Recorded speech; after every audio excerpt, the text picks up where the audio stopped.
Welcome to Edwin Eisendraft's It's the Democracy, Stupid. A set of conversations about our government, our politics, and the kind of country we aspire to be. And now, here's your host, Edwin Eisendraft, on WCPT 820, Chicago's Progressive Talk. Hello, everybody. This absolutely frigid Saturday here in the upper Midwest. Let's take some time before we really get going on the show to talk about ideas and institutions. You know, all men are created equal is an idea. Government of the people, by the people, for the people, that's an idea. But great replacement theory is also an idea, and so is the unitary executive.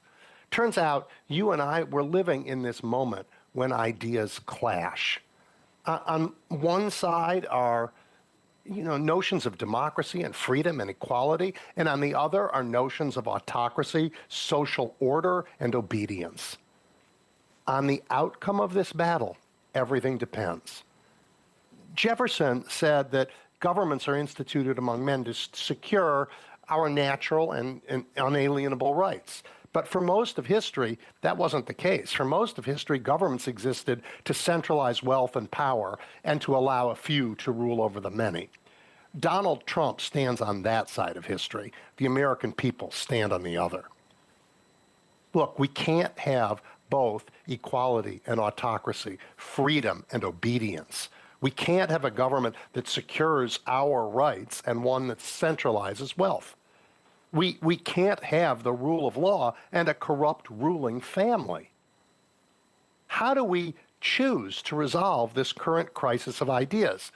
And how we choose it will certainly determine the lives of our children and their children. It'll literally shape the destiny of billions on this planet. What you do matters. And look, many of the richest and most powerful, they've already made their choice. Law firms like Kirkland & Ellis and Paul Weiss have pledged their support. Universities like Columbia and Northwestern have promised to obey. Corporations like Meta and Apple have brought gifts. Media companies like CBS and the Washington Post have surrendered their independence. Yeah. Look, there is a government, there's an institution in our government that is not filled with those people. It's filled with ordinary people. People chosen by lottery to serve for a period of time. People like you and like me. People who go to work every day, buy their own groceries, pick up their kids. And when you pick Americans at random, you don't get that fancy crowd, the ones invited to the gilded ballrooms, the ones with special patronage. You know them, the ones with the favored contracts. What you get, sometimes that thing is called a grand jury. That's the institution in our government that brings criminal indictments, and it's important. Look, the police investigate a crime and arrest a suspect. The prosecutor then brings charges and tries a case, but part of bringing charges is going to a grand jury because only a grand jury can indict. It's an institution founded, nearly 1,000 years ago, I guess, when King Henry II of England agreed to require a group of ordinary men to initiate all criminal prosecutions. At the time, this, wasn't really an act of freedom. This had the effect of moving criminal prosecutions from the church and the barons to the crown. But about 500 years later, another king wanted to indict some earl for treasonous talk, and something remarkable happened. The grand jury refused to indict. And at that moment, the institution of the grand jury took on a role of protecting people from capricious prosecution. Another 100 years passed. Then on our continent, as the relationship between colonial Americans and the British Crown grew more and more restive, grand juries became an important tool for resistance. King George and his government weren't happy with the American press, and they charged printers with libel. Increasingly, grand juries refused to bring those indictments. For example, the Crown went after both the Boston Gazette and famous New York publisher John Peter Zenger, but they couldn't get regular people to indict either of them. And most famously, the king tried to bring indictments against the colonial leaders who organized and led the protest against the Stamp Act. They describe these leaders, you'll love this, as dangerous men who incited riots, damaged property, threatened officials, interfered with government officials carrying out their duties, and that their behavior was seditious. Boy, if that sounds familiar, you either really know your history or you've heard the very same accusations from the Trump administration. Well, in 1765, the grand jury in Boston refused to indict. The protections these grand juries offered colonists against royal power was so fully understood and appreciated that there was no debate on the inclusion of grand juries in the Fifth Amendment. They debated everything else. That one, no debates recorded. Our new nation wanted its citizens protected from arbitrary power. And each state, well, early on, they all adopted this idea as well. Now, over time, it's true, some states have moved away from the idea, opting instead to bring charges through a preliminary hearing before a judge. And there's a lot of reasons states have opted for some, other means of bringing criminal indictments. But among them is the notion that grand juries weren't really doing their job of offering protections anymore.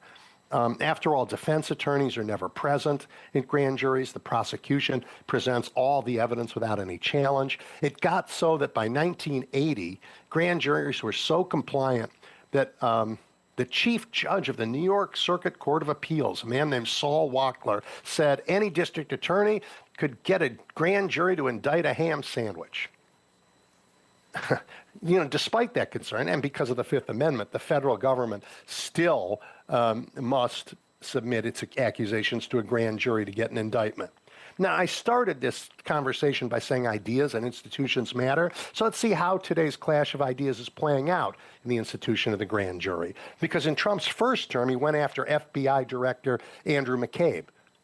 McCabe had, been tasked with looking into Trump's ties with Russia, and Trump naturally hated him for it, right? He fired him 26 hours before his scheduled retirement to deprive him of his pension.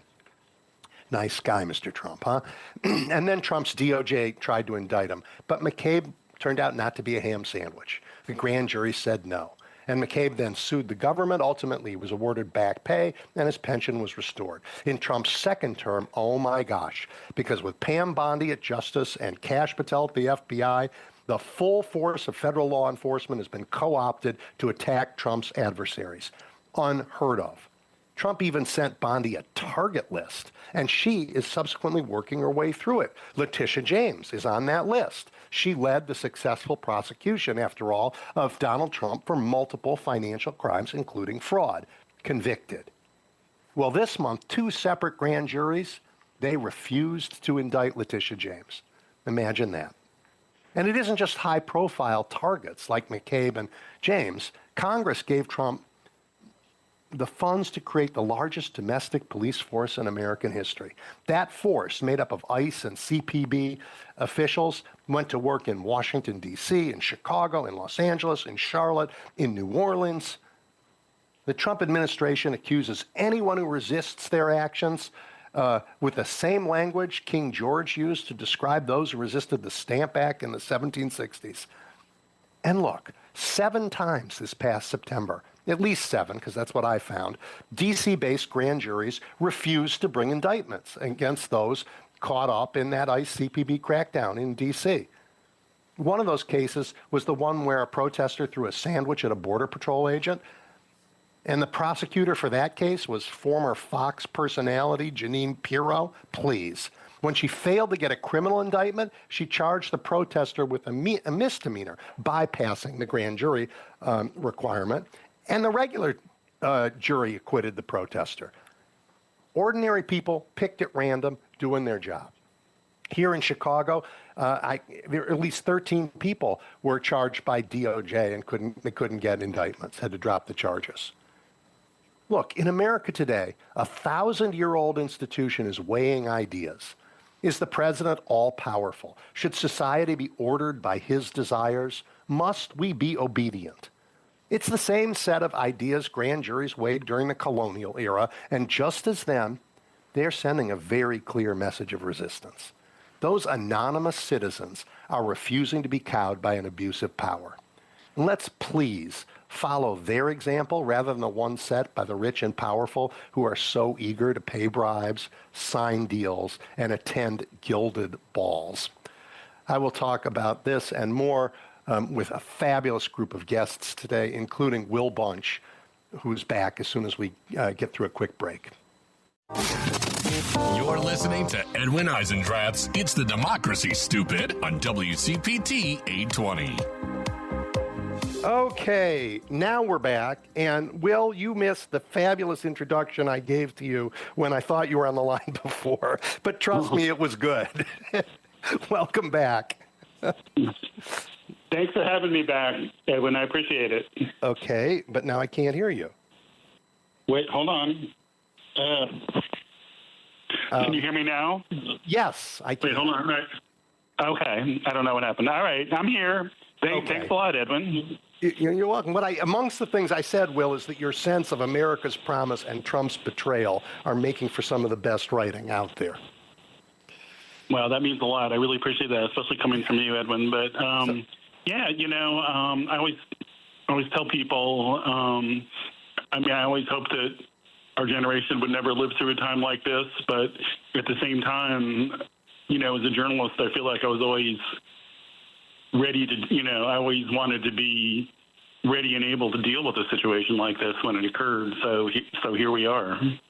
All right, I wasn't going to go this way, but since you brought it up, how come you are ready and able to deal with this, and so much of American journalism has utterly failed the moment? I wish I could answer that with like one sentence, but I think it's kind of a bunch of overlapping things. I think part of it is generational. I think, me having grown up as a child, witnessing the 60s and especially the 70s and Watergate as a kid and getting some of the values in that. And remember, I'm not super old, I'm 66, but a lot of people who are my age were the people who took buyouts or left journalism, because of the economic situation. And I feel like, there's some amazing young journalists out there. One of them is my own son, for example. So there are, but it seems like the people who were the most ambitious in terms of getting to the TV networks and the people that we see most often, they just seem to have a different value set that I wish I could explain it, but I don't quite understand it myself. They value access, they value, being part of that world and in the know, but they don't seem to have the same, challenge, question authority, afflict the comfortable, like the old saying. They don't seem to have that instinct, and it's a shame. And now in the last few years, many of the organizations they work for, we've had this incredible era of media consolidation, and their parent companies don't want them to do investigative journalism anymore because their business depends on getting the government to approve their various mergers and acquisitions, and it becomes kind of this perfect storm, and it's unfortunate. But I'm insulated from that, both I think generationally and as luck would have it. Working for the Philadelphia, well, first of all, I came up through the Philadelphia Daily News, which was just this no holds barred, break all the rules kind of paper to begin with. And, when we merged with the Inquirer about 8 years ago, they kind of let me keep doing that. And around that same time, we were also sold after like 10 different owners. We finally ended up with a nonprofit ownership structure. So we don't have, but the Inquirer doesn't have that kind of, capitalist. You don't want to jinx this merger that we're doing. We don't have to deal with that. So. Right. So journalists whose job it is to get their owners into the golden ballroom are not journalists. I just think that they it's something else. It's not nothing. Yeah, they're like Yeah. They're like communicators, and they're certainly highly paid for what they do, and they're visible, and they're stars in a certain sense of the word. But it's not what you or I consider to be journalism. All right. Well, while the fancy are dining in style, all their lamb chops wearing those little paper leggings so the bones don't sully their fingers, The world is like subject to their indifference, Will, their recklessness, their fascination with ordered killings. And you wrote about that. Talk about Trump's cult of death. Yeah, well, it kind of fascinated me that this kind of goes not necessarily against what we're saying, but it's interesting that I would say in the last 2 weeks, this campaign against boats in the Caribbean and a few of them in the Pacific that the Trump regime alleges are drug smugglers, and some of them are clearly, but small time, lowest level drug smugglers. But not one's high enough to be pardoned by Trump, for sure. No, exactly. Yeah. And for me, it's kind of weird because I'm getting back to what you said at the beginning. I wrote about this the first week, so I guess it was in early September, and basically said this looks like murder. These are extrajudicial killings. People are being killed for a crime that's not without due process, and for a crime that even if there was due process isn't a capital offense. Now, somehow, when I say somehow, I kind of understand why, but when it came out that 2 of these people survived the first strike and were basically, it sounds like, pleading for their lives in some sense, and instead of, taking them captive or whatever, we fired another drone and killed them. This story is like captured the imagination. Like if you turn on, Sometimes I watch Morning Joe on MS Now to get see what the zeitgeist of the Beltway journalism crowd is, and they've talked about this story nonstop for 2 weeks. And it's interesting that I guess because there's a video, and when will we see the video? And it just seems so over the top that somehow this has convinced people. And as I wrote, unfortunately, these aren't the first deaths, tied to the Trump regime. And particularly, there's one horrific pool of mass death that's happening off camera, so it's not getting our attention, and that's the cuts to USAID, which, was our primary foreign aid program that did all kinds of good work. Good job, U.S. government, in bringing vaccines to people and, funding food relief programs and all sorts of stuff in Africa and other parts of the world that were literally, tracked to be keeping hundreds of thousands of people alive who would have died of starvation or disease or something otherwise. And one of the first things they did when they came in, and now they're dying because Elon Musk and his Doge decided that this was the very first thing that they would chainsaw to death when they came in. And, there's other... People don't understand, Will. Go ahead. USAID, it does all of that, keeps people alive around the world, but it gives us also visibility into things like when the Ebola outbreak happened. We had people on the ground, so we could tell before it got. You remember somebody came to New York with Ebola, and people were terrified, but we were able to contain it, not in Africa, because we had teams there, so that the outbreak here was so limited. We're not going to see anything anymore until it's already here and already very big. So it isn't just that we are saving lives of people we've never met on the other side of the world. We were, and good for us for doing it. But we're also saving our own lives because of this work, the visibility it gives us. Yeah, absolutely, and it's good. It's good for the country on multiple levels. It's what they call soft power, right? Which is the United States being a wealthy, powerful country, using our power for good, because it's good for the United States to have people in other parts of the world liking us, right? And it seems like that would be something you would learn in the first week of Political Science 101. But Pete Hegseth didn't take that class. No, it's something that's of no interest to the Trump regime. So when you go back to these boat strikes, you really feel like they're kind of fostering a broader indifference to human life, like they're heaven forbid, but you have to ask yourself, are they preparing us for something even worse? Yeah, of course they are. Of course they are. Yeah. And we're going to get ready for him. Do you think Hegseth's days are numbered in Congress? I mean, he's just so incompetent, and he's making everybody unhappy, and he's making the boss look bad. You think his days are numbered? Yeah, I don't think Trump doesn't seem to be turning against him. So I guess the question would be, would Republicans on Capitol Hill turn against him? Yeah. And Capitol Hill Republicans aren't as that brave as Indiana ones. Right, exactly. I mean, the question is what we saw last week in Indiana with the majority of the Republicans or half the Republicans turning against redistricting and killing it. Was this? Is this something that could spread to Capitol Hill, or is it something that's only could happen on the local or state level? That remains to be seen. I do believe,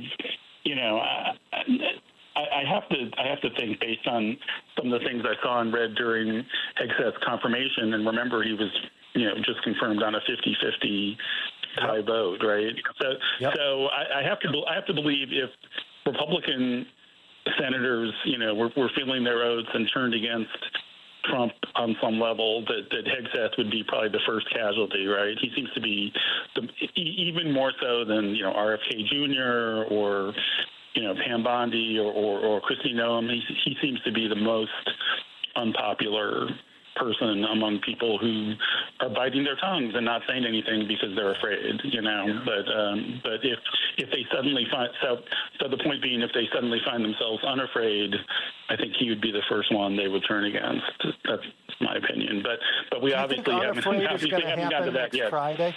Is Unafraid going to happen next Friday? Next Friday is the deadline for the release of the Epstein files. Are they going to release them? And if they are, I just can't. Yeah, I can't imagine they're going to release them. I think they've given themselves plenty of loopholes and ways out to this fake investigation that they announced being first and foremost. But there's all sorts of ways, and I don't know. I've always had kind of mixed feelings because honestly, from a progressive view of criminal justice and the criminal justice system, there actually are certain protections. Like, I mean, we want these files out there because we want to know who was hanging around with Epstein. But when we release all these files, just if they're not redacted, we're making some pretty serious allegations against people who haven't been charged with a crime. So, that's on top of the whether victims are really being protected by this. So even in the best, even in the best circumstances, I mean, there are reasons why the Biden administration. Well, there's lots of reasons, but there are reasons why the Biden administration didn't put this stuff out there. So I'm just not optimistic. I'm not optimistic that we'll learn anything earth-shattering on next Friday. But we'll see. We'll see. Yeah. All right, let's turn Friday, to something right? else. I am, Will, so proud of my city for the way it has fought back against the lying, the law-breaking, the tear gas, and the thuggery of Kristi Noem's troops in our city. And I said at the time, I think we are Donald Trump's Waterloo. Where he's going to come here and we are not going to give, and it's going to cost him. And the lessons we learned here have been so quickly adopted in Charlotte and in New Orleans. And I know you paid particular attention to what's going on in New Orleans, and I haven't. So talk about what you've seen. I got on a plane. I got on a plane and went there myself to see firsthand. So. It's interesting because, I mean, Chicago absolutely did write the blueprint, right, for how to resist these immigration raids. And I think at first, it would be easy for some people, certainly some people in the media, because the story was definitely underplayed in the media, easy for people to write it off saying, oh, that's Chicago. What a liberal city. It's the city that, the city that gave us the Days of Rage and the Weathermen, and now they've got this super progressive mayor, and of course they're in their view, quote, obstructing, unquote, ICE or whatever.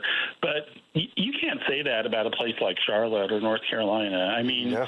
we know they are. I mean, we're blue dots, but they're still part of a more conservative culture, that's not given to kind of radical, like opposing the government, not in that way anyway, but it's amazing, people are, they have these training sessions where people want to learn what can I do if ICE is in my neighborhood, and hundreds of people show up for these sessions, even in a place like New Orleans, and they leave with their whistles and determination, and they join or they join these chat groups, and they spend all day monitoring what's the Border Patrol up to. What I think I saw their vehicles at this motel. I'm here in the Home Depot parking lot. I see some suspicious vehicles here, they just raided a work site in Kenner, and people dash over there, and it's really this operation in New Orleans that I witnessed, the one that they are calling Catahoula Crunch, which is a horrible name, but they announced it with great fanfare. They said, "Oh, we're only going after the bad guys." They always say that. It's always a gigantic lie. It's always a lie. It's always a lie. But what's interesting was, and I don't even know why they do this. It's really kind of dumb, but they said, "Well, we're going to arrest 5,000 people," which, I mean, quotas always help bring justice, right? Yeah. Yeah, right, exactly. Well, but the thing is that they've been there for over a week now. They started a week ago Wednesday. So what's that? They've been there for almost 10 days, almost 10 whole days now, and they've maybe arrested a couple hundred people at the most, which is, and that's just not just in New Orleans. That's like going to Baton Rouge and to other towns across Louisiana. They haven't gotten Mississippi yet, but they've been up to Baton Rouge and wherever, and they arrested a couple hundred people, which is horrible, and it's horrible for their families, and because, most of these people do not have criminal records. Most of them are just day laborers doing essential jobs that other people won't do, like putting roofs on people's houses and that sort of thing. And but 200 is nowhere near 5,000, and the citizen opposition, the citizen resistance is part of that. One of the first full day I was down there, which coincided with the first full day of their operation, one of the things they were doing was just cruising around the subdivisions in the suburbs west of New Orleans, looking for work crews, like, a crew up on somebody's roof or whatever. And they found one. They found a crew that was replacing this woman's roof. And surrounded the house, and these two guys in hoods ran back up on the roof, refused to come down, even though at one point they were kind of training this gun. I wasn't there, but I've seen pictures. They apparently were training a gun up on the roof of these people, and they refused to come down. Meanwhile, all these observers a lot of them had been to the training session that I'd attended the night before. Started showing up. People from the media started showing up in the neighborhood, and they had to back down. They did arrest one person who was not on the roof, who was part of the crew. So it wasn't a total win, but the other people in the crew, they just gave up and drove off. And we've seen that again and again. It's interesting up in Minneapolis, which where it's like 3 degrees right now or something. I mean, the weather up there is horrific, and yet people there, and are really responding and really stepping up for the Somali American community up there. And there have been multiple reported incidents of crowds showing up and basically impeding these agents. And we're talking about. I mean, to me, I wrote in my column about it that this is like a second American Revolution, because it's people. It's everyday people taking great risks to confront what they think is a tyrannical government, which I agree with them. But me too. And Bill, are they arresting the folks who are protesting? Because they did that here, and it didn't work out for them so well for them, because just like in the colonial era when they arrested the people who were protesting, they tried to get indictments, and grand juries said no. Grand juries in Chicago at least 13 times said no. You can try to bring an indictment against it, but no, not happening. Is that happening in New Orleans? I just read that. Well, surprisingly, it hasn't happened in New Orleans. Again, I mean, the whole New Orleans operation has been just underwhelming from the start. In Minneapolis, they did arrest one woman, and for some reason, like, cut off her wedding ring. Like, I don't even understand what that was all about. But that, really weird stuff. But they did release her after like 5 hours in jail. They released this woman. So they have done it to some extent, but they haven't done it. Chicago had kind of a different, unusual dynamic that we haven't seen as much in the other places, which is, as I understand it, and you would know better, I'm sure you went out there, but I guess the main protests were outside this detention center where people were being detained, and it kind of created this fixed location that became this kind of frontline battlefield. So that's why you saw it. That's what. Not quite. It's interesting. There was that protest for sure, but what really was happening, where a lot of the arrests happened, and where a lot of the there was a lot of smaller, instantaneous protests. ICE would show up on a street, and people would run out of their houses and form protests. And they were right, and they were tear gassed in a couple of cases. And they were tear gassed, right? This wasn't out at that facility in Broadview. These were in neighborhoods all over the city. When ICE showed up, residents all came and said, "You're not taking my neighbor." Not happening. And then, I mean, there were guys who were, old white guys in their bathrobes running out of their houses to protect their neighbors, and young commodities traders running out to protect their neighbors, and folks in Little Village, which is the Latino community, running out to protect their neighbors. And then we had folks in all kinds of neighborhoods go to the neighborhoods that were most impacted to shop and to eat and to try and support them economically because the damage was real. So it wasn't just out at Broadview. It was like suddenly the whole city was on fire to say no to these people. Well, I feel like a couple things. One is, I think one of the reasons they chose, I think there were a couple reasons why they chose Charlotte and then New Orleans for the next operations. One is because they're a bunch of wusses and they just wanted like warmer weather, although it actually, as it turned out, it wasn't even that warm in New Orleans like they probably thought it was going to be, but it's been cold all over the country. But I think the other reason is they thought in these red states, that they would have at least the state, if not the city, would have their back. But they also, I think they thought there'd be a more quiescent population, right? I think they also thought that people would not do some of the resistance type things in Chicago, but they were wrong. And I mean, I think they've adjusted their tactics and in response to this. And just what you're seeing is, I mean, you're not seeing like there hasn't been like tear gas deployed in New Orleans or Charlotte, but that's not because right, and it's not because there aren't citizens out there blowing whistles and doing the same thing. It's just they're kind of backing off. I mean the whole plan. Remember, I mean their whole plan was to get more aggressive about this stuff. Don't forget, the big beautiful bill had was it 175 million billion? Yes, excuse me, billion. Yes, excuse me, with a V. When you add it all up for hiring ICE officers, 10,000 officers, or border patrol, and building more concentration, more detention. Yeah, more detention centers. Mm-hmm. And, I mean, first of all, I mean, they're really struggling to make that, even with the money, they seem to be struggling to make that happen.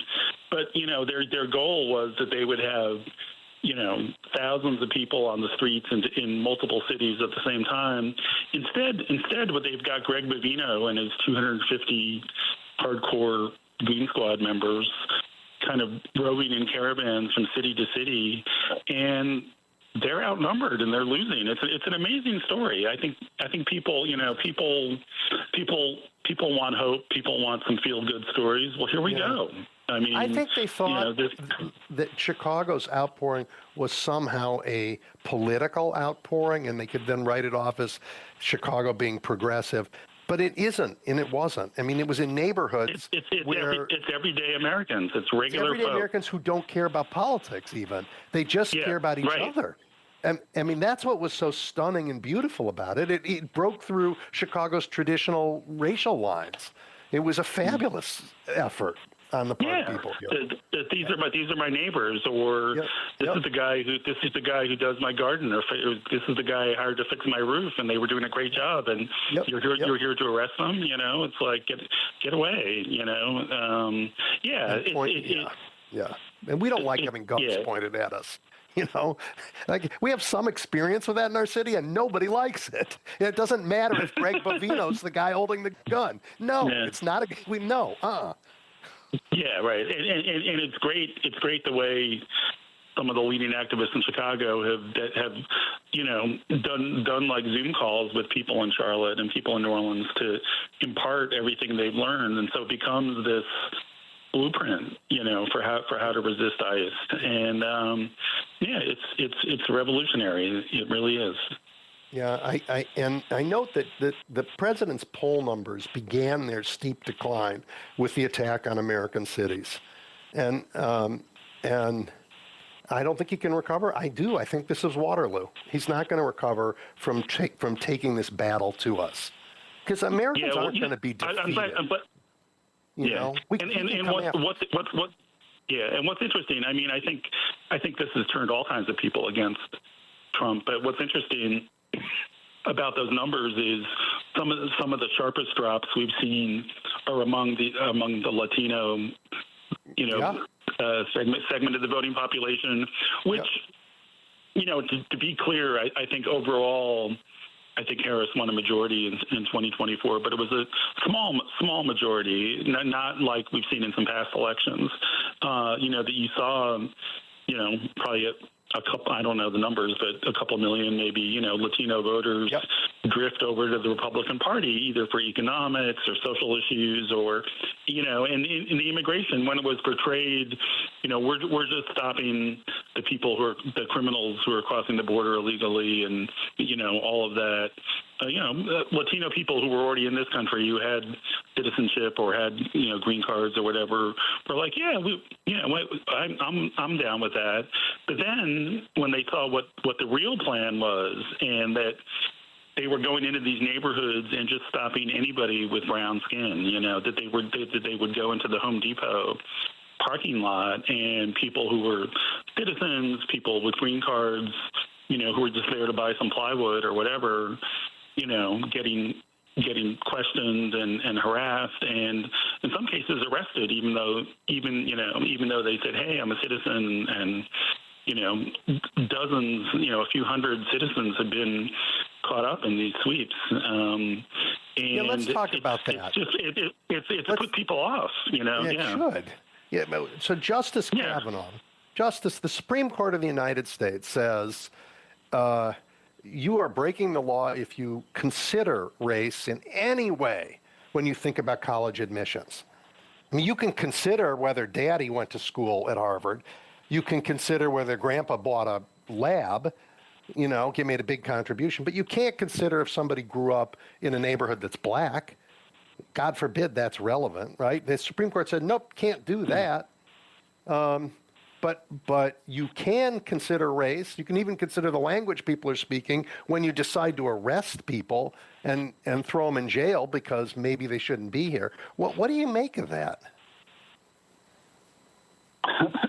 It's hard to know what to make of it. It's just, you know, it seems like in the last few years, the court generally has really gone off the rails and just deciding things on either politics or on instinct and not on the law. And so you get these like gross inconsistencies. And, you know, I think this Kavanaugh-driven ruling on making stops, you know, using racial profiling, basically, you know, I mean, this is like the Dred Scott case of our time, right? It's just something that is so egregious that it's going to need to be somehow undone. I mean, I mean, we could probably spend a whole hour trying to talk about ways they can reverse some of the damage that's been caused here, but it's hard because they've established these constitutional precedents. Like for example, presidents are kings, for example. Yeah, right. I was going to say, like when Trump leaves office, at least in 2029, if not sooner. Because of the Supreme Court, we wouldn't be able to prosecute him for these boat attacks, even though almost every expert who knows anything about it says that this is at least at the minimum some sort of war crime. But Trump ordering them was an official act as president, right? So it's been exempted from the Supreme Court. I mean, maybe the International Criminal Court in The Hague might have a different viewpoint about it, but if Trump has any dreams of traveling internationally after his presidency, he'll probably have to give that up. But we're limited in this country. Well, what's he going to use that Qatari jet for then? I guess flying between his golf courses in New Jersey and Florida. Florida taxpayers are paying to refurbish that for his museum. Yeah, I mean, and like, are we really just? I mean, maybe that's true, Will, but he's also set the precedent. Remember that laws don't matter that much. I mean, look what he's done with the pardon power. It's just he's made a mockery of justice and the rule of law. Yeah, I mean, I'm glad you mentioned that. I mean, if it were up to me, if we can somehow elect people, who are really committed to radical reforms in undoing what just happened here, I mean, the first two things I would address would be, one, the Supreme Court, and two, this unlimited pardon power. I mean, I agree with you, by the way. I think the founders sort of realized how how prone to abuse. I mean, I think the founders believed that if somebody acted the way Trump was acting, that of course he'd be impeached, because Congress only wants people of good character, absolutely. And they just didn't have the imagination to see today's politics. But now that we know better, I mean, should people who have gone to prison and turned their lives around and now they're doing good causes, I mean, should they be considered for pardon? Sure. So have a bipartisan or nonpartisan, even better, I guess, board of 5 people or 7 people or whatever who can decide, and not have one guy from one party. I mean, every power he has, he abuses. Every power he has, he abuses. Yeah, I mean, the constant. I mean, the constant pardoning of his friends, what is it like? I think 10 different congressmen who've been Republican congressmen, of course. Well, no, Rob Blagojevich. That's right, 11. But yeah, and Blagojevich. Yeah, right. Yeah, I forgot about your guy in Illinois there. Right. Yeah. All these people have been. All these people who've been pardoned, and it's just as egregious as having the Justice Department prosecute his enemies. He's freeing all his friends. There's no, there's no real justice in this country, objective system of justice. It's just whether you're a friend or an enemy of one person, Donald Trump, and it's just unconscionable. And you'd like to think there'd be support for an amendment to undo this, or maybe if a Democrat gets elected president in 2029, you can get some of the red states to support an amendment because they won't want President AOC or whoever to grant pardons. So I don't know, but these are we need to be thinking big in terms of. I agree, and I think what happens afterwards. I've been part of a lot of really thoughtful conversations about what happens afterwards. And I've told you, my goal is to turn Mar-a-Lago into the Smithsonian Museum on American Fascism, because we need to take the symbols of their power and repurpose them, as has happened in every country that's overcome a fascist or a autocratic moment. We just need to do it. We did it here. I agree. And we haven't been good at that because of, American exceptionalism, this belief that we're not like other countries, and so we don't need to apologize the way that other countries do. But but that's not true, unfortunately. We took Robert E. Lee's house. We're We human. don't get it back. Remember that? He said it's going to be we're going to bury the people who fought against not personally, although. Yeah, right. I wasn't around in 1871 or whenever that was. But, it just feels that way. But it can be done. But Reconstruction in the end was. Some good things were attempted, but in the long run, it was a flop. So it took 100 years longer than it should have. Right. Yeah. Yeah. Right. So the reconstruction and now the Supreme Court wants to undo it again. Better. But the Voting Rights Act was the act that was meant to enforce the 14th Amendment. It said, and the 15th Amendment said, you have the right to do this. Congress has the right. And the Supreme Court says, oh, no, they don't. We have the right. I agree with you. We have a lot to do to undo the damage of this terrible, terrible Supreme Court. Although I think they are going to say that the tariffs are illegal, so it's really interesting. Yeah. Well, that's just. You can say that about so many things, but that one, it's so egregious that it's just hard to find any justification for What's the emergency that gives Trump the power to put a tariff on Brazilian beef other than the fact that he likes Bolsonaro? Well, they're on the side of the money. You would think they're on the side. Because they took the birthright citizenship case. There's no reason they should have taken it. They took it. Right. See, even your dog doesn't like that. No. Well, Will, we're out of time. It's great to catch up with you. And I'm sorry we had a little trouble at the beginning, but good conversation, and we'll do it again. All right, sounds good, Edwin. You take care. Yep. All right, everybody, find Will Bunch, follow his writing. It's really important in this moment. You're listening to Edwin Eisendrath's It's the Democracy, Stupid on WCPT 820.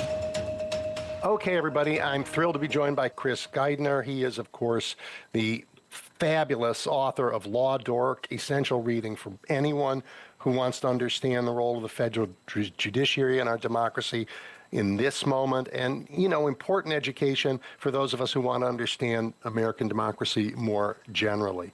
Chris, thanks for joining me again. Of course. How are you doing? I getting through? No, I'm in the middle of writing something that I'm going to put out in a couple of days about this year. I think 2025 is the high watermark for American autocracy. I think, and the tide has turned. They have enormous power. They've amassed enormous power and are misusing it left and right. But I think this is the year where we find out that they aren't going to succeed. That doesn't mean that next year's going to be easy. It's going to be worse. But, it's like 1942. It's a turning point. Anyway, so I'm okay. How are you? Good. Not too different, actually. Well, yeah. I have so many things to talk to you about. I want to talk to you about Abrego Garcia and Judge Zinnes. But just, yesterday, we have this interruption of what Judge Boasberg is trying to do. Can you start with that? Yeah. We had the back in March 15th when Trump tried to do this Alien Enemies Act proclamation, tried to start sending people out of the country with essentially no process. And right away that day, the ACLU went to court, and Judge Boasberg issued a temporary restraining order that evening from the bench saying that if there were any flights in the air, they needed to be turned around. And in the hours that followed that, the Trump administration, apparently, Kristi Noem is taking the buck stops here for that decision. Yep. Decided, no, we're not going to turn them around. And the logic was they were already out of U.S. airspace by time Judge Boasberg issued even his oral order. Fast forward over the past 8 months since then, 9 months since then, he has been trying time and time again to not even to reach the final step of deciding whether to refer anybody, whether it's Kristi Noem or others, to for criminal prosecution based on contempt of that order, but just to hold hearings or issue orders demanding that he get information so that he can make that decision. And at each point in April and then this week, the Trump administration has gone up to the DC circuit and asked them to stop him. And each time on Friday night, after the close of business, a 3-judge panel that included 2 Trump appointees has issued an administrative stay blocking him from going forward. The first administrative stay lasted ultimately from April until November. Yeah. And he tried to start moving forward right after that in November, set hearings. We got this declaration from Kristi Noem, the Homeland Security Secretary, that she was the one who ultimately made the decision. And he had scheduled for Monday and Tuesday to have hearings to hear witness testimony from Irez Riovini, who is the DOJ lawyer who became a whistleblower after being fired because he was the one, speaking of Kilmar Abrego Garcia, who was honest at court before Judge Zenas in saying that the initial sending of Abrego Garcia to CCOT was an administrative error. So, Chris, so what happens? The last time there was an en-banc hearing that undid the 3-judge panel, but it took forever. We didn't even get to an en-banc hearing. There was a request for en-banc review. That's right. That's exactly right. And they denied en-banc review, but in doing so, they let it be known that a majority of the 11 judges, at least 6 of the 11 judges, felt that what Boasberg had done initially was correct. So what happens now? So, but what they had done was they sent it back to him. He started going. He was going to do these hearings with Riovini and Drew Ensign, the lawyer who's still with DOJ, who appeared before Boasberg on March 15th. And now those are on hold via an administrative stay again. And so what happens now is remains to be seen. I think that if we do not get a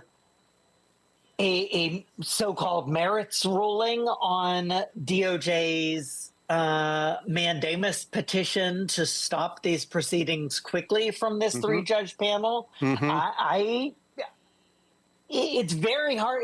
I mean, an administrative stay, you're not supposed to seek further review of an administrative stay, and people have not thus far. But we're really reaching a point that, and it's also weird because, like, technically the people on the other side here at the DC circuit are the lawyers for the people who were being sent out under the Alien Enemies Act proclamation with the ACLU.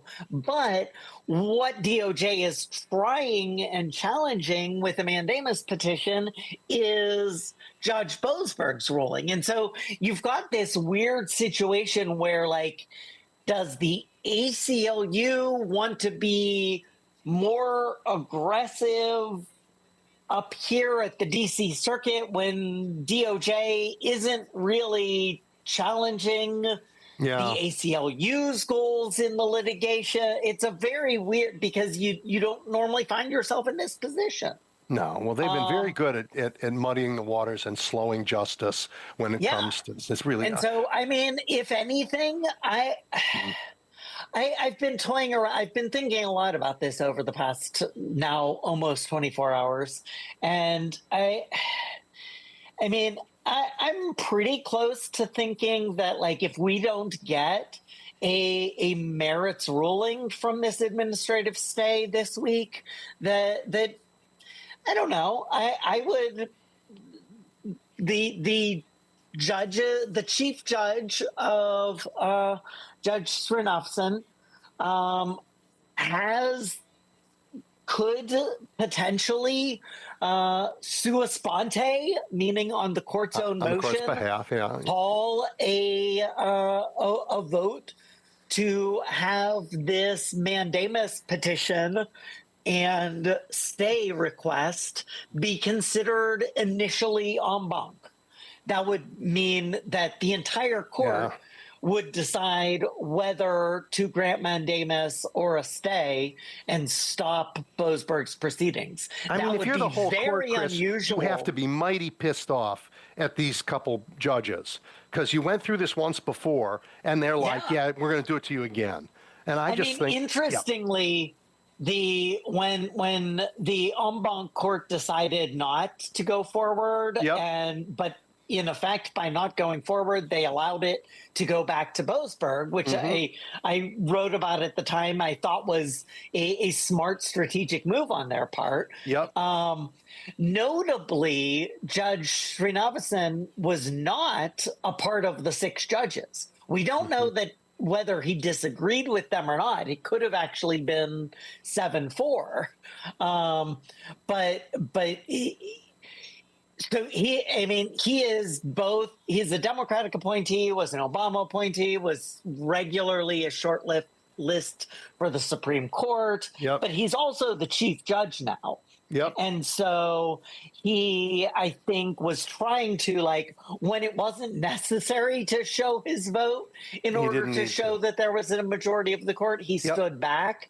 And so I'm not sure what he would be doing right now, but I would think you're right that at least those 6 judges who let it be known how they felt about the original appeal that came up to the DC Circuit, that they are probably not at all happy right now, and I think if it's not resolved quickly, if it's not resolved this coming week, I would not be surprised if we don't try to see somebody on the appeals court try to short circuit this. All right. Well, thank you for that. I mean, what a mess. What a it's truly a mess. It's absurd that it's such an abuse of the system.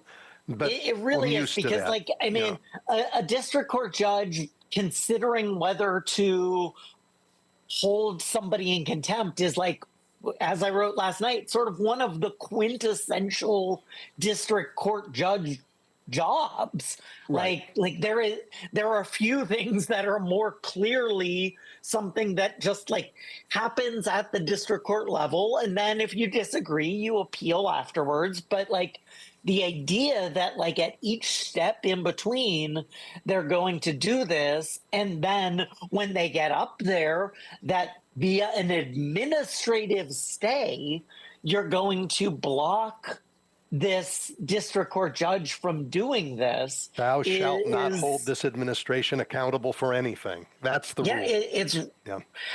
It's really bad. But I mean, I will note that as somebody did mention last night on Blue Sky in response, that, like, there is an element of this that, like, it's clearly not good that this has gone the way it did. But because it did, we did get things like the Rio Vini disclosure that told us a lot. And then after that, we got the disclosure of all of the emails and text messages, which, like, honestly, even though he was fired over his actions relating to his legitimate ethical defense in the Abrego Garcia case, that we learned a lot about March 14th and 15th. Yeah, before the truth Alien will out. Enemies Act. Yep.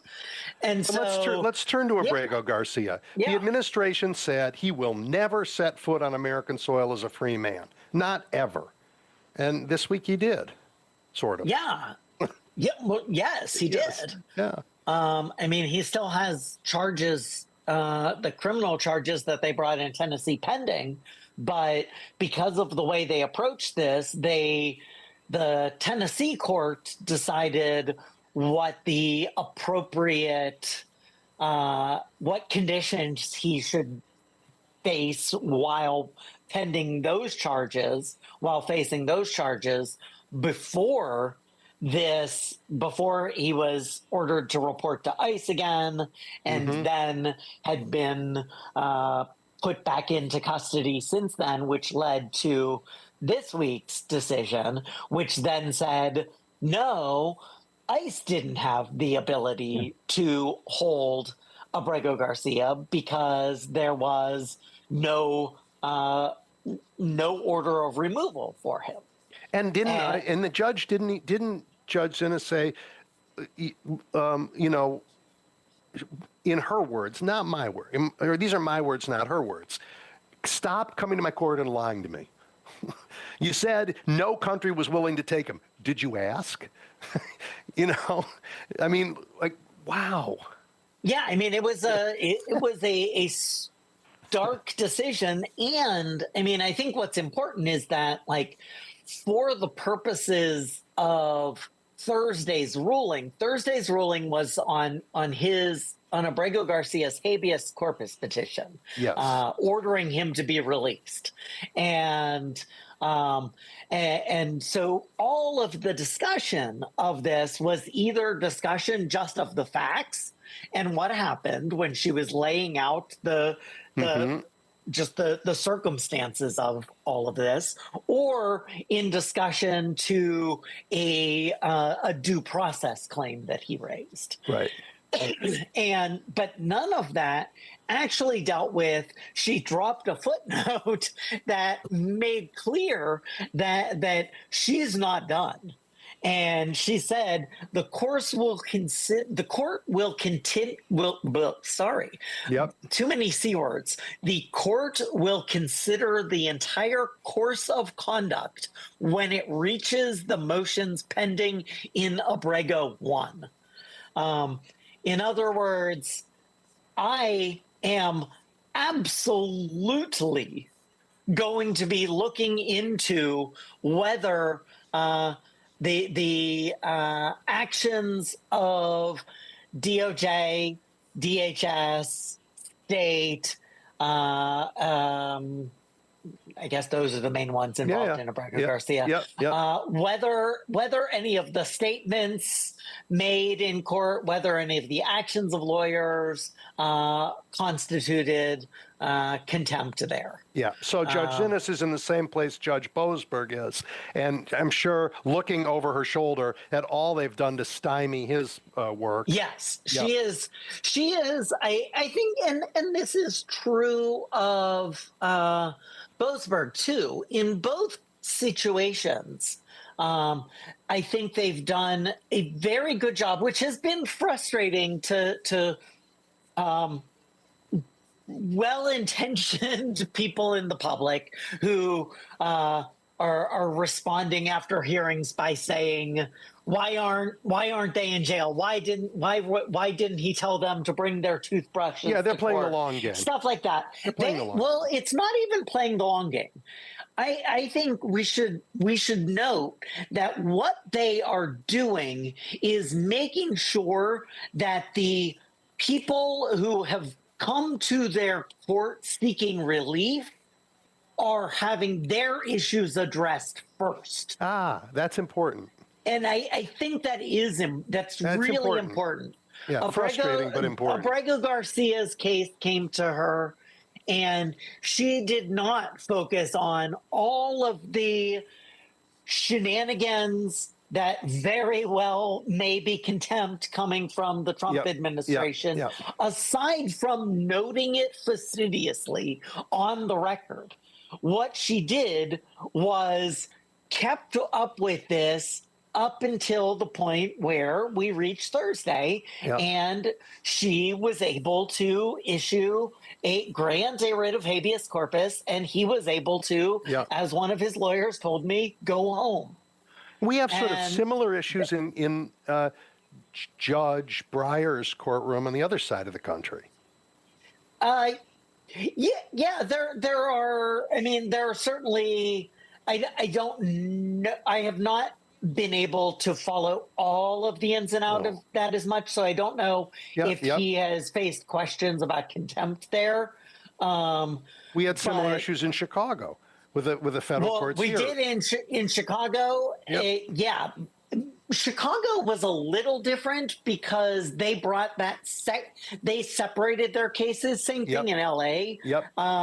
They brought the cases over the federalizing and deployment of National Guard, and in LA actually sending armed forces. Right. One set of cases. Separate. And then the behavior when they got here. Cases brought in LA, there was a press case. Yep. And in Chicago, there was a protesters and press case. Yes. And in each of because they separated it out, it allowed the judges to handle issues separately. And when Bovino, like Gregory Bovino, who's sort of Trump's roving ne'er-do-well, was caught on camera actually. What we saw on camera proved he was lying in court. Right.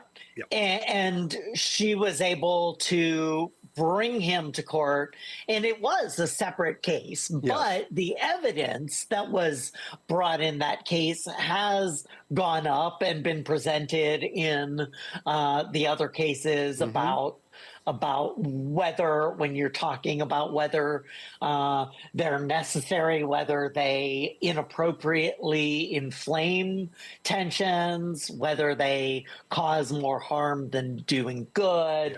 All of that sort of stuff is just happening everywhere. But I think that these two cases are the Abrego Garcia and the March 15th order are the two situations where we most clearly, because the important thing is a lot of the times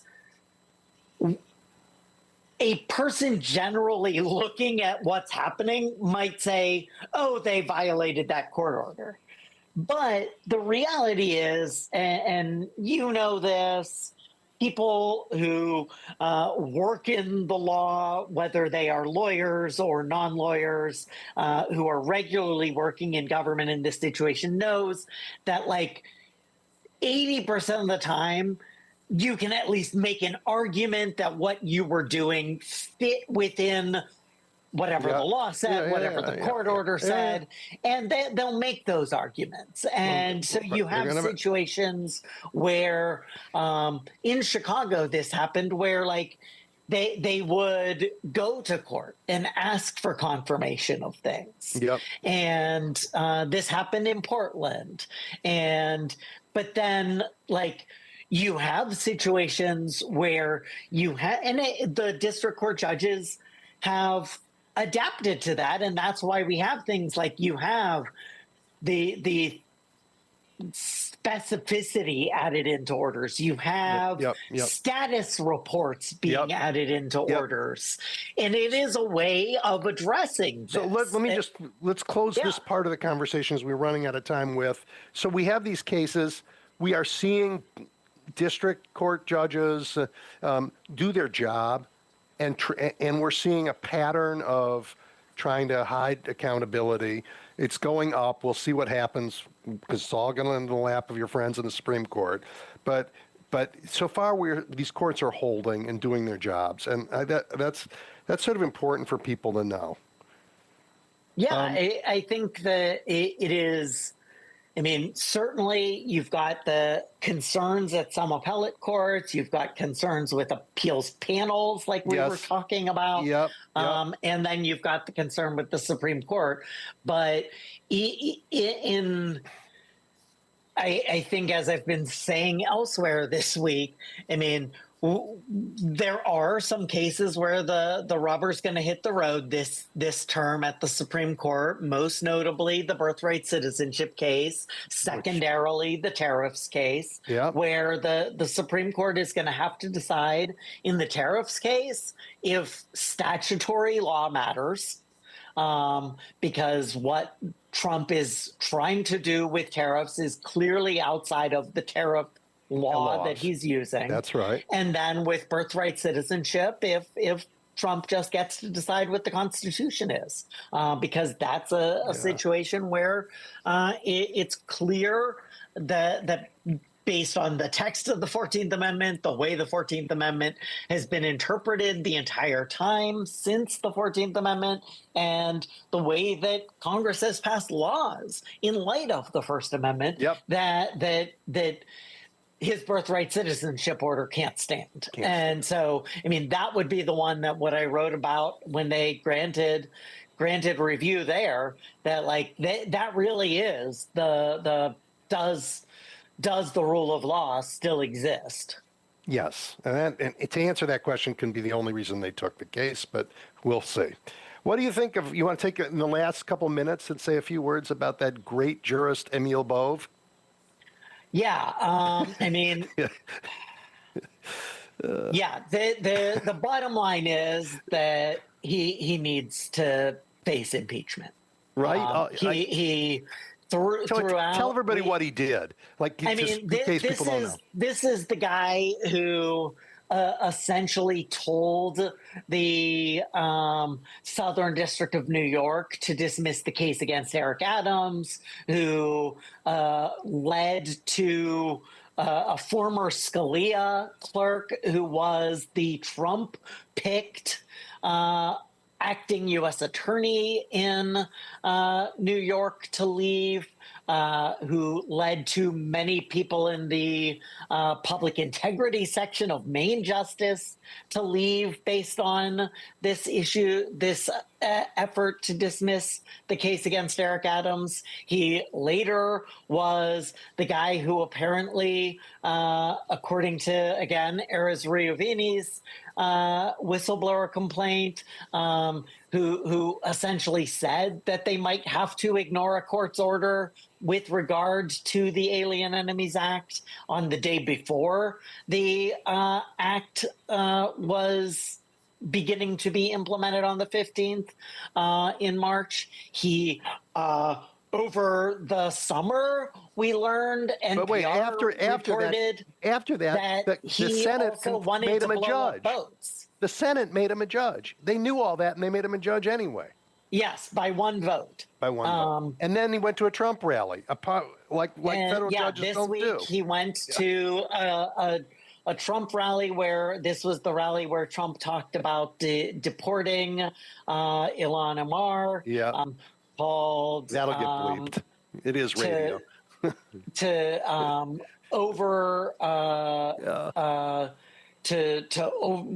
Made claims about the 2020 election. It's truly. I mean, even if he went there thinking it was a normal presidential event, he should have left. He should have left. And he didn't. He sat there. There was video caught of him sitting there while Trump was speaking about Omar. He's facing a judicial complaint for that. But the bottom line is that, like, there is now there already was plenty of evidence that he was not fit to be a federal judge. Brian Butler noted that this is a situation where even if he doesn't get impeached, he, in his opinion, should face criminal investigation based on his actions while at DOJ. It's just this is As I wrote the day he got nominated, this is a man who should not be a federal judge. Yeah, it was a time bomb. It was bound to a federal explode, judge. and it did. All right, Chris, we've run out of time, and I haven't even got to ask you about Humphrey's executor, or God forbid, the end of the Voting Rights Act. We have a lot more to talk about another time. You're just fabulous. Listen, everybody, find Law Dork on Substack, subscribe to it. You'll be much better informed for it. It's really terrific. Chris, as always, thank you. Thank you. Yep. All right, everybody, we are going to take a quick break, and when we come back, I have a fabulous lawyer, former judge advocate in the JAG Corps coming next. You're going to want to be here for that. Welcome back to Edwin Eisendrath's It's the Democracy, Stupid on WCPT 820. Okay, everybody. I got another treat for you. Margaret Donovan is a visiting lecturer at Yale Law School. She's a practicing attorney. She served as an assistant U.S. attorney in Connecticut, and before that, 6 years in the United States Army and as a captain in the Judge Advocate General Corps, the JAG Corps.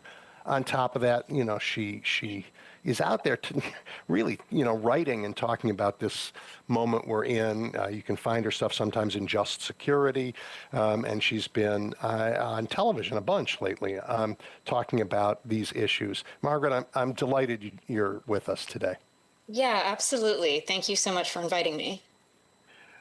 I want to talk about the erosion of the rule of law in the military. I guess the firing of the JAG officers, the attempts to politicize our armed forces, the attacks on ships in the Caribbean, and oh my gosh, we might recall to active duty Senator Kelly and then court-martial him.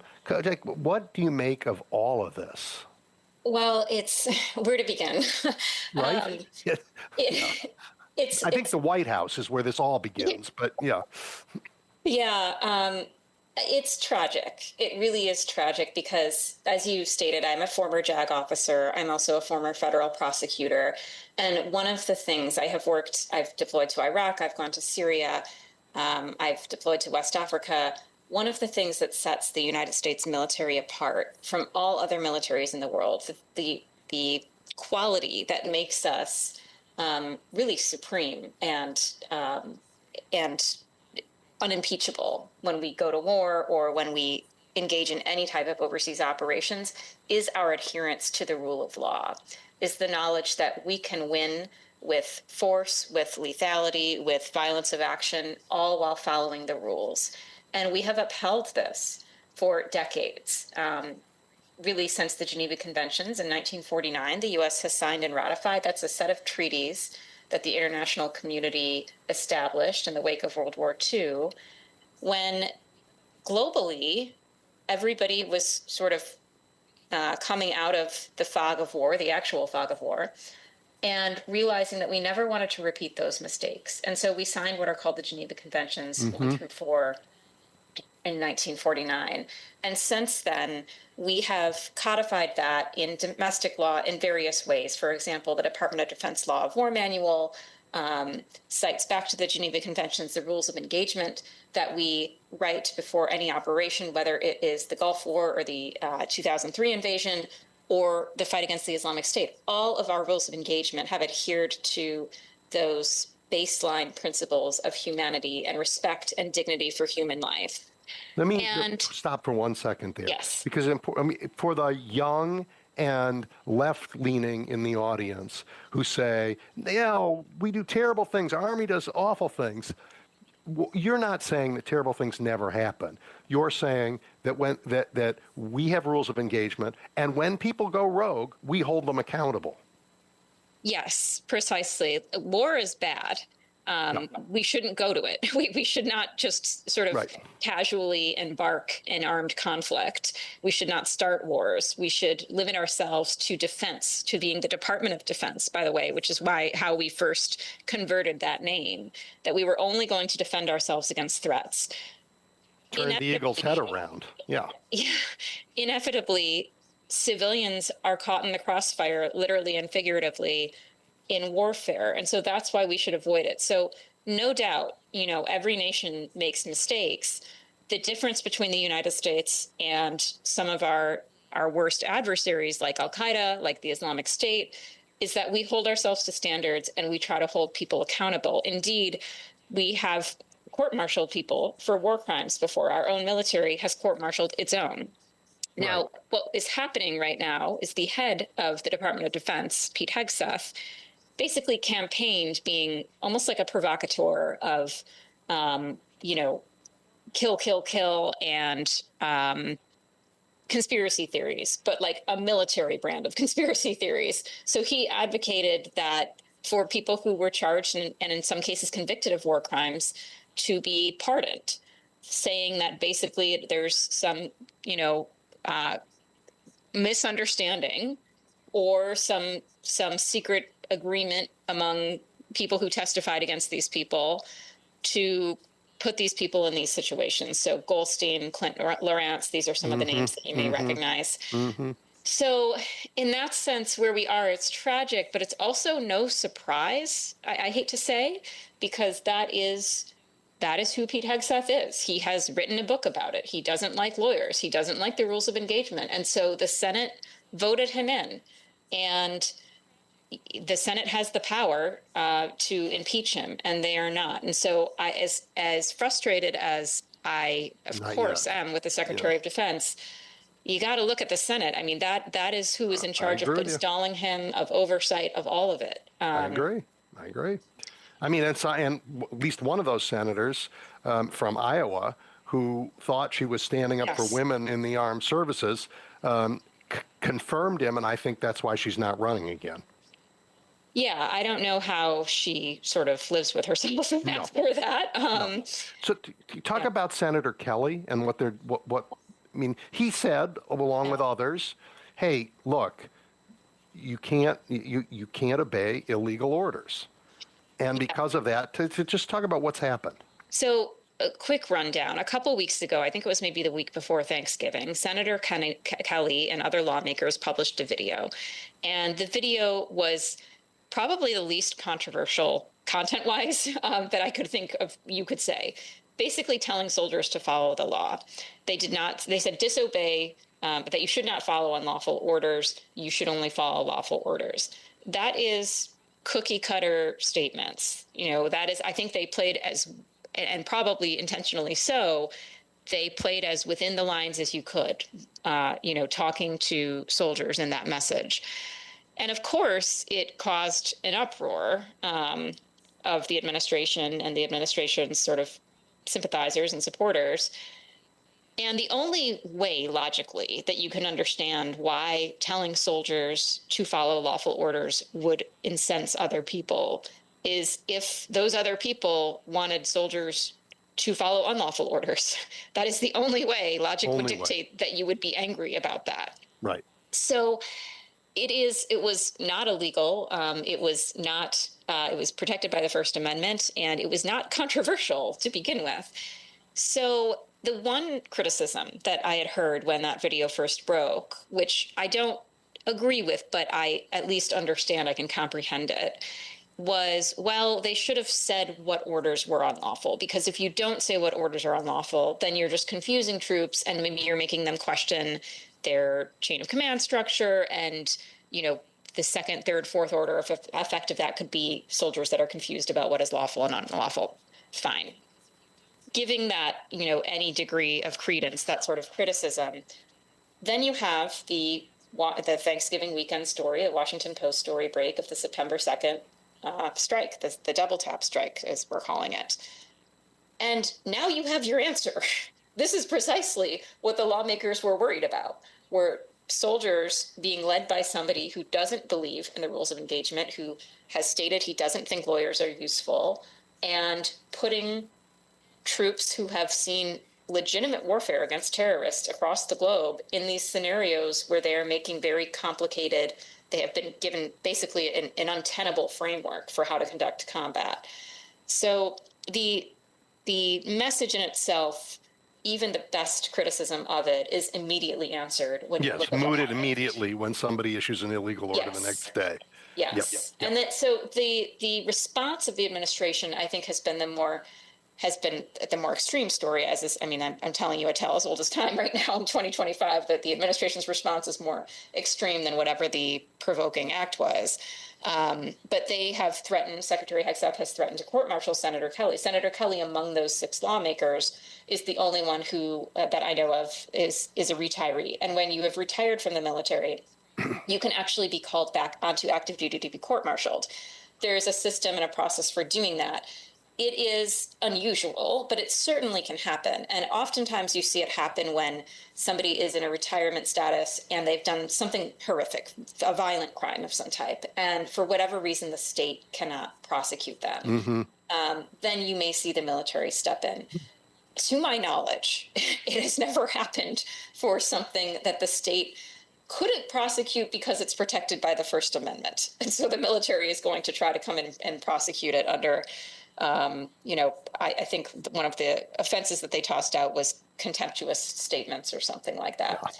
So in and of itself, it's unusual to call a retiree back to do something like that. It is even more unusual, it happens to call, like I said, it happens that people get called back from into active status to be court-martialed. It's even more unusual that it happens based on First Amendment protected speech, but it's unheard of. It is unheard of that the executive branch would threaten a sitting United States senator who was speaking on behalf of his constituents and with the support of his constituents. And urging that we follow the law. And urging that we follow the law. So you have levels of First Amendment separation of powers issues there. And so it is shocking. I personally do not think the prosecution has legs, that it will go anywhere. No. Believe it or not, there actually is an amount of due process sort of built into the military justice system. Still left, yes. Yes. I mean, if they want to make Senator Kelly the Democratic nominee for president, this is the way to do it. But completely. He's a war hero and an astronaut. And he watched his wife get shot up, and for doing her job. I mean, he's an actual profile in courage, and he's sort of. I mean, I don't know. I don't really follow politics. I still don't, but lucky you. I hadn't really known about his career, followed him that closely. He's not a braggart. Yes. But now everybody knows about his career, and everybody can see the courage that he has standing up to the administration. And so, I agree with you completely. I think, if anything, thanks for the platform. Now we know what leadership looks like. I want to talk to you about one other thing in the time we have left, and that is I don't know if you've been following what's called NSPM 7.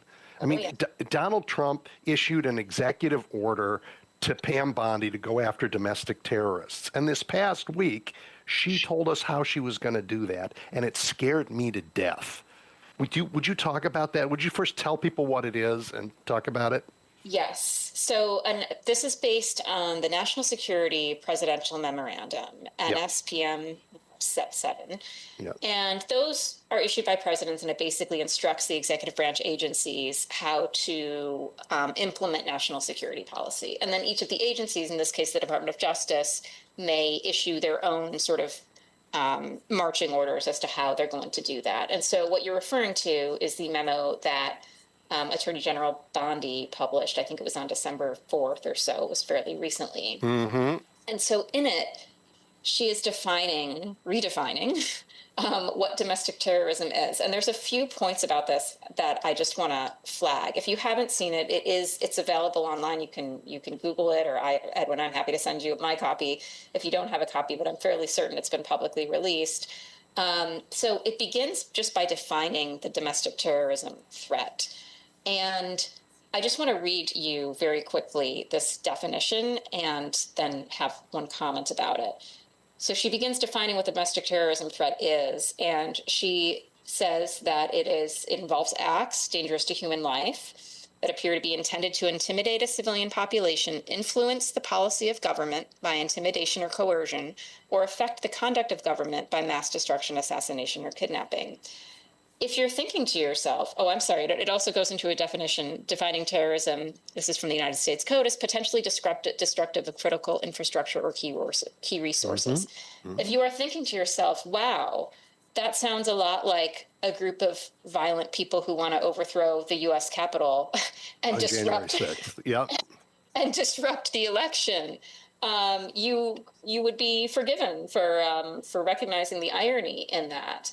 But of course, there is no mention of the January 6th protesters. Although I will note, and I'll have a few more comments on this, but I will note that the look back period for this memo, basically Attorney General Bondi is telling DOJ assets like the FBI and her prosecutors to look back 5 years to identify this type of so-called domestic terrorism. So I certainly hope that they start looking back 5 years at January 6, 2021.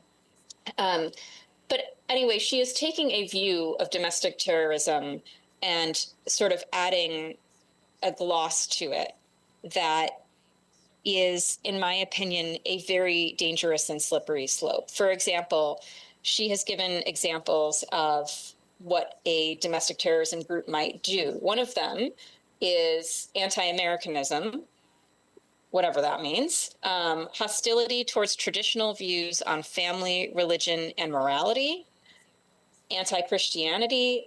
So these are inflammatory terms in some sense, but they are so breezy and ill-defined, and the idea that whatever this administration views as, I'm going to just use this as an example, hostile towards traditional views on family, religion, or morality, that can categorize you as a domestic terrorist.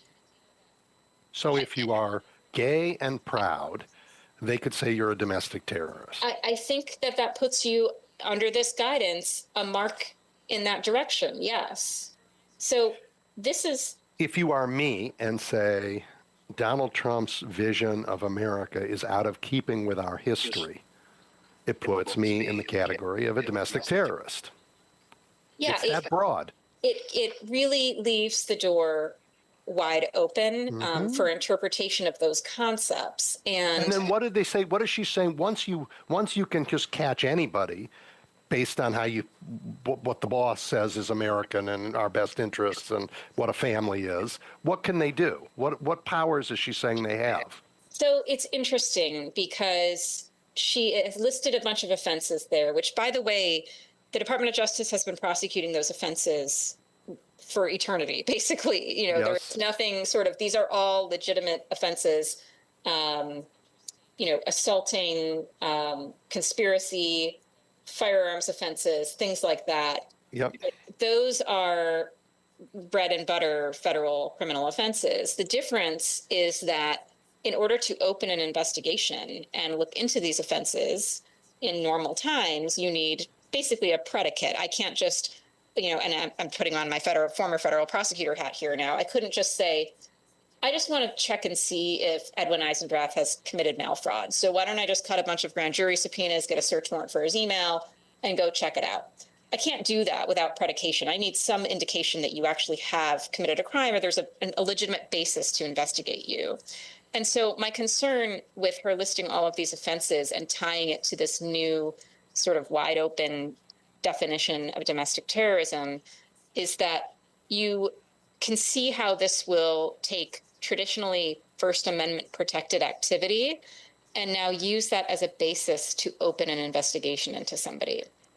So there is this sort of new predicate, so to speak, that you can use to bring all of the invasive power of the federal criminal process. Now, she has, I think, a footnote in here about just kidding, not First Amendment protected activity, but you can see how callously and sort of carelessly this administration treats the First Amendment when it comes to and given that they now add this terrorism charge, if they catch anybody and they prosecute them, the time they spend incarcerated is much longer. So we're really talking about seriously hurting people. That's exactly right. There's a part of the memo that basically says, if you were charged with these offenses and we've determined that you're a domestic terrorist, we, the Department of Justice, should be seeking a terrorism enhancement when we argue for you at sentencing. I have to say, I actually am interested to see that play out, because the terrorism enhancement is something that will get litigated. Defense attorneys will say it doesn't apply. Prosecutors will say it does. And so it will ultimately be up to a judge at some point to determine whether or not somebody who took a hostile view towards traditional family and marriage is actually a terrorist. I think right now, I take a lot of faith in the in Article 3 courts and sort of the independent federal judicial branch, that they will recognize that this is a complete 180 in terms of how we've defined terrorism throughout the years. And this is another interesting sort of phenomenon that's been happening. And just to tie it back to where we started on the Venezuelan operations, something that we have seen this administration do, and this is an overused comparison, but it is straight out of George Orwell's 1984. It is simply redefining words and trying to control the populace through doing that. So by slapping the word terrorism on things, by calling drug cartels terrorism, by calling, left-coded nonprofits terrorist groups or funding terrorism, it's a way to just sort of gloss over what protections these people may have actually had by using this super inflammatory word. Yeah, dangerous, really dangerous. I worry that we won't get to the litigation on the terrorism enhancement. I worry, Margaret, that faced with the potential of 20 years in jail, people who are innocent will just plea. They'll make a deal. I mean, that's entirely possible, but to me, that is why it is really important for those in the legal profession to be paying attention to this type of thing. I know that the Federal Criminal Defense Bar is very tuned in to this policy, and I imagine that that somebody somewhere is going to litigate this as soon as they can. Also, most plea agreements, many federal districts do not allow or do not encourage plea agreements that are binding on a court. So we're once again in this position where a lot of weight is being put on the federal judiciary population. So it's not a great place to be. But you're right. I mean, using this type of hammer and threatening these types of sentences, it could induce something that is probably far from what we understand justice to mean. You have a life. You have a law firm. What is it that has motivated you in this moment to talk to me and this big audience, to go all over and talk about these issues? What's keeping you up and making you do this? Because you said politics isn't it. That's not your world. It's not, and it's only to the extent that I'm completely, as many people are, I think, completely devastated to see the lack of courage in today's politicians. But to be totally honest with you, I think it's a national emergency. And so I'm just trying to say as much as I can. I have a very unique perspective where I was a former JAG. I worked airstrikes. I have to tell you, never in my civilian life has that ever been relevant until now. I was a former federal prosecutor, so I was in the DOJ through the entire January 6th prosecution, and I think I and my law firm, by the way, who was sort of letting me, do this, I've taken on a bunch of pro bono cases. I represent a number of fired government officials. I just think that it is an all hands on deck moment for people who care about democracy, for people who care about the rule of law. And I'm trying to put every last effort I can into maintaining the truth and making sure that people understand what terrorism is and isn't, what the rule of law is and isn't, what justice is and isn't. And so to the extent that I can do that, which is why I thank you very much for inviting me, because as you probably know, the 5 to 7 minute news segments, you can't really get all of this out. It's generally on these longer platforms. That's why I do this. Yep. Yeah. But I just think that it's incumbent on Americans to come together and to speak out peacefully and powerfully to assert ourselves. I mean, one of the most fascinating things that's happening right now, and I know this probably wasn't on our agenda, but jury nullification. It's one of the last. That's what I began our show with. Oh, really? Oh, man. Okay. Well, now I absolutely began with jury nullification in comparing what happened in colonial America when they went after the folks at the Stamp Act with what's happened with all those people in my city of Chicago and in Washington who were, under attack by Greg Bovino and stood up and then got arrested for it. And the jury said, nope, sorry, we are not giving you an indictment. And or the people on the president's enemies list. They said, nope, sorry, not doing it. It happened in the Northeast during the time of the Fugitive Slave Act as well. And so this is something you see, these inflection points in history.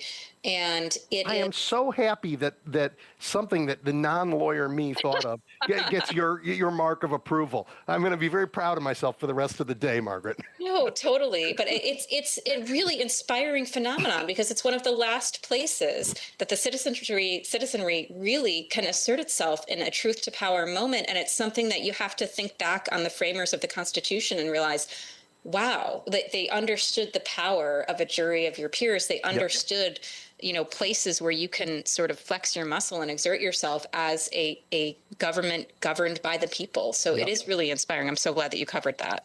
Those are the institutional ways that individuals have power, that, selected at random, lottery, have power.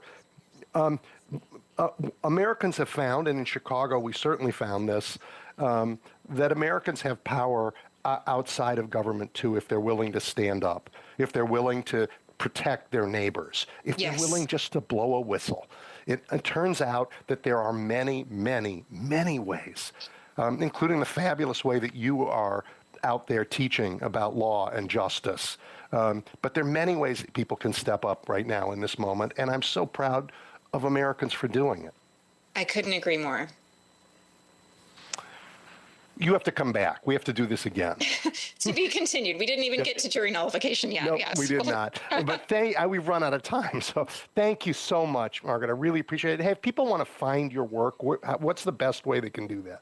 Yeah, absolutely. I mean, my email is on my Yale website. You can find my law firm. My law firm is pretty notable for standing up to conspiracy theorists. We took on the Alex Jones case, so you can reach me that way. And I welcome collaboration back and all of that. I mean, I read a piece of yours in Just Security. Oh, yes. Your stuff is out there. Yes, absolutely. All right, well, thank you very much. Really a pleasure. Yeah, likewise. Thank you. Bye. All right, everybody, we're going to take a break for the news, and then the Washington Monthly's Bill Scher is joining me. Welcome back to Edwin Eisendrath's It's the Democracy, Stupid, on WCPT 820. Well, I don't know. Bill Scher is back. He's the politics editor of the fabulous Washington Monthly. I just don't know how we compete with Frank Sinatra coming back from the dead and topping the Billboard charts. We just heard it on the news. Wow. I don't know, Bill. We got our work cut out for us. We might just have to just call it a day. Yep. Just play some Sinatra and go home. Yeah. Hey, no, I can't do that. In part because you wrote about the U.S. Senate primary in Maine, and that's sort of interesting. And there are themes in that story I want to explore with you. So would you talk us through it? Tell us about it. Sure. Some folks, if you're really obsessed with politics, you know. If you're not, you may not know. Susan Collins is the incumbent senator in Maine, moderate Republican, the only Republican in a seat up for re-election next year in a state that Kamala Harris won. But Democrats have long seen her as kind of as a phoney. She doesn't really cross the aisle when it counts, and her poll numbers are not great. What's that? She is concerned. Yeah, exactly. So definitely seen as very vulnerable in 2026. Earlier, people who had some loose affiliation with the Bernie Sanders presidential campaigns recruited a relative political novice, Graham Plattner. He's in his 40s. He's a military vet. He's from a small town in northern Maine. He's on the planning board. He's the harbor master in a small town, but otherwise not much of their governmental experience. But he he had a good, kind of real guy vibe, fire breathing, struck a chord, and was getting got Bernie Sanders' endorsement and some other endorsements. But Chuck Schumer recruited Janet Mills, who's the incumbent governor, a more classic candidate for a Senate race, two-term governor, successful record. But she's 78, and there's definitely some backlash against older candidates in the Democratic Party right now. And then when Janet Mills came in, a bunch of old social media posts from Graham Plattner surfaced. We said some racist things, some sexist things, some politically intemperate things. It also came out that he has a tattoo on his chest that has some Nazi associations. He disavowed the old social media posts. He said he didn't know about the Nazi connection to his tattoo. He covered up the tattoo. Some people thought that this guy's campaign is over. Some of his top aides quit. But the first two polls that came out after these revelations, he was ahead of Mills and was polling competitively, even a little bit ahead of Susan Collins. Now, a more recent poll came out last week that has Mills ahead of Plattner. And so you could average the polls and say Plattner's still in this thing, might even be ahead. Or you can look at the chronology of the polls and say there's been a huge swing towards Mills. We can't say for sure yet. The thing that we can say, and that I wrote about in my article, is there's a massive generational divide amongst Democrats between these two candidates, where Mills is cleaning up with older voters and Plattner is cleaning up with younger voters. And I think that has something to do with how these cohorts view the establishment, view social media postings, what they're willing to accept, what they're willing to not accept, that I think is going to play out in some other primaries over the course of the next 12 months. Yeah, I love this story, and I love it not just because of what it says about Maine, but because the themes are really important for the whole country. How should a big tent party handle growth and change? I assume the goal of Democrats is to grow our coalition. It's a game of addition, after all, and to put forth candidates who can win and can govern. And one approach is to put smart leaders in a room with lots of polling data and experience and identify folks to rally around. That's the Chuck Schumer, Rahm Emanuel approach. Another is to have primaries that really work. And that is that's Sanders' approach. That's the Democratic Party of Wisconsin has been successful taking that approach. They don't get involved in primaries. They get involved to make them lively. They don't pick candidates. And some are even arguing, like in New York, that the latter approach, where you have primaries and ranked choice voting, is sort of the optimum strategy to pick candidates who can win and govern. I don't know really what the answer is. I suppose it's also complicated, Bill, by money. And Schumer and like Rahm, these are money guys, so they want to be able to tell us what horses to bet on, because that's how they get the money. What do you think? I want to push back at least on part of your premise there, because I don't think anyone is operating with consistency on the notion of whether primaries are good or bad. A lot of people who like Graham Plattner are mad at Chuck Schumer for creating more of a primary. They would have rather Graham Plattner had a free pass at this thing. You don't see a lot of agitation saying, how dare Sherrod Brown have no real competition in the primary in Ohio? A lot of progressives like Sherrod Brown, and they don't want him to be, and they don't mind that Sherrod Brown is old either, by the way. So it's not consistency about age and experience. So ideology is part of this. And depending on the race you're talking about, gender can come into play, race can come into play. There are certain people that might be more favorable for a female candidate over a male candidate. But in Maine, progressives, don't want the female candidate because she's older and more tied to Chuck Schumer. And underlying all of this is, I think, what you started at, which is, what's it going to take to win? And there's no consensus on that point. And what to win and to govern, yeah. I mean, but just on Mills also, I mean, she's tied to Schumer, I guess. Sure, he recruited her.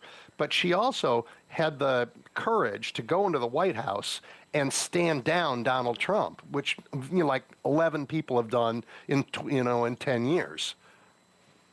Well, that's why, again, it's these things don't cut super cleanly. Yeah. I don't think Janet Mills had a real reputation of being like a Joe Manchin type Democrat. No. But I do think there is a more innate skepticism of the establishment, quote unquote, amongst younger voters. Absolutely. And so if you have that taint on you, regardless of whether you're someone who has like a real record of scandal like Andrew Cuomo, or somebody like Janet Mills who's just kind of more of a generic Democrat.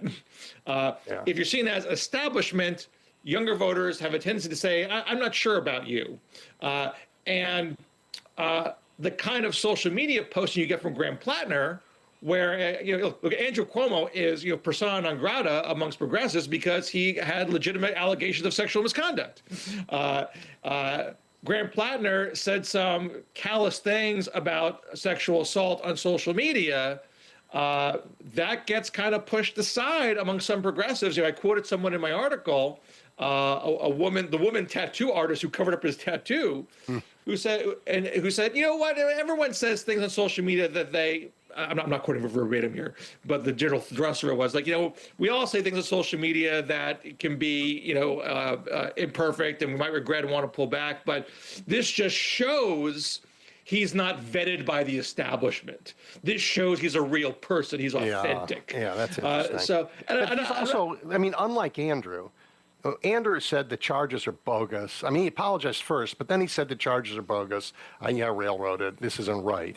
But Plattner said, you know what? I shouldn't have said that stuff. It was wrong. Right. I mean, that's a difference.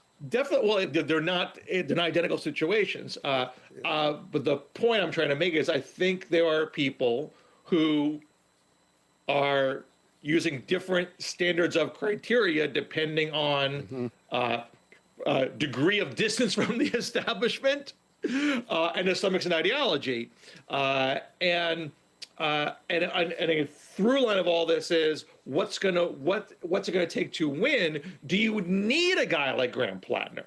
Do you need someone who's rough around the edges, who seems more real to win? Or do you need someone who's won statewide before, actually governed, actually made tough decisions, knows how to navigate these political moments of turbulence? You don't know what the right answer is until only get the test of theory with one person. Only one person clears the primary.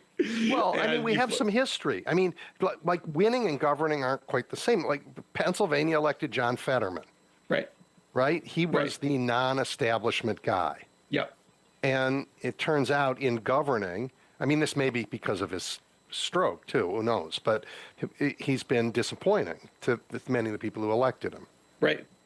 Fetterman's a very interesting case, unusual case. Right. Because he had been around the block. He'd been a mayor, he'd been lieutenant governor. Like, you think you know a guy, and then he gets in there and he goes the other way. People can always grow, evolve, just disappoint, change once they get to a certain place. It's a bigger risk, in my opinion, when someone really hasn't been elected to much of anything at all. You really don't know what they're going to do. They may be great. They may meet the moment and be amazing. Yeah. But they may do weird things. And you just never really know until you know. Yeah. Well, so I don't know that the Democrats, I don't mean the Democratic Party, the Democrats generally across the country have a strategy for dealing with this, because there are going to be groups with money or groups who with money, I guess the only way to say it, because that's what Schumer's doing here. He's saying we're going to use the money that we have in the campaign trail. These are going to be our candidates, and he can raise it that way. And they're going to be voters who have a different point of view. This is going to be a bit messy, and we're going to have to assess this during those primaries. Yeah, we're going to have competitive primaries. I'm probably not going to give you a comprehensive list here, but it looks like Maine, looks like Texas, looks like Minnesota, looks like Michigan. I think those are the biggest ones. Because Ohio's looking like Sherrod Well, Brown, we have one in Illinois among Democrats to replace. Right, that's right. That is, but Illinois is one where whoever emerges wins. from that is almost starting to win. Yeah. Whereas Maine, Michigan, Michigan could be close. It's a democratically held seat. Texas is a long shot for Democrats, and so this is why it's sort of the biggest thing here. This is, forgive me for being a little meandering right now. No, but, but this is what Democrats, not the Democratic Party, whatever that is, but regular people in the states have to figure it out, and they have to be able to say, okay, look, lots of people with lots of different interests have put candidates before us. Who is the person who we think has the best chance of taking our interests and making them part of our future? And that means you got to find somebody who can win, because you can't do that if you don't win. Well, you can in some ways, but if you, but you probably want somebody who will win and then govern well. Yes, and what's particularly tricky in this year, 2026, it's looking like a blue wave year.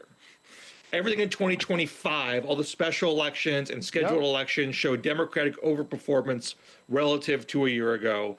Doesn't matter what state you're talking about, what district, up ballot, down ballot, pretty consistently big Democratic wins and performing above, mean.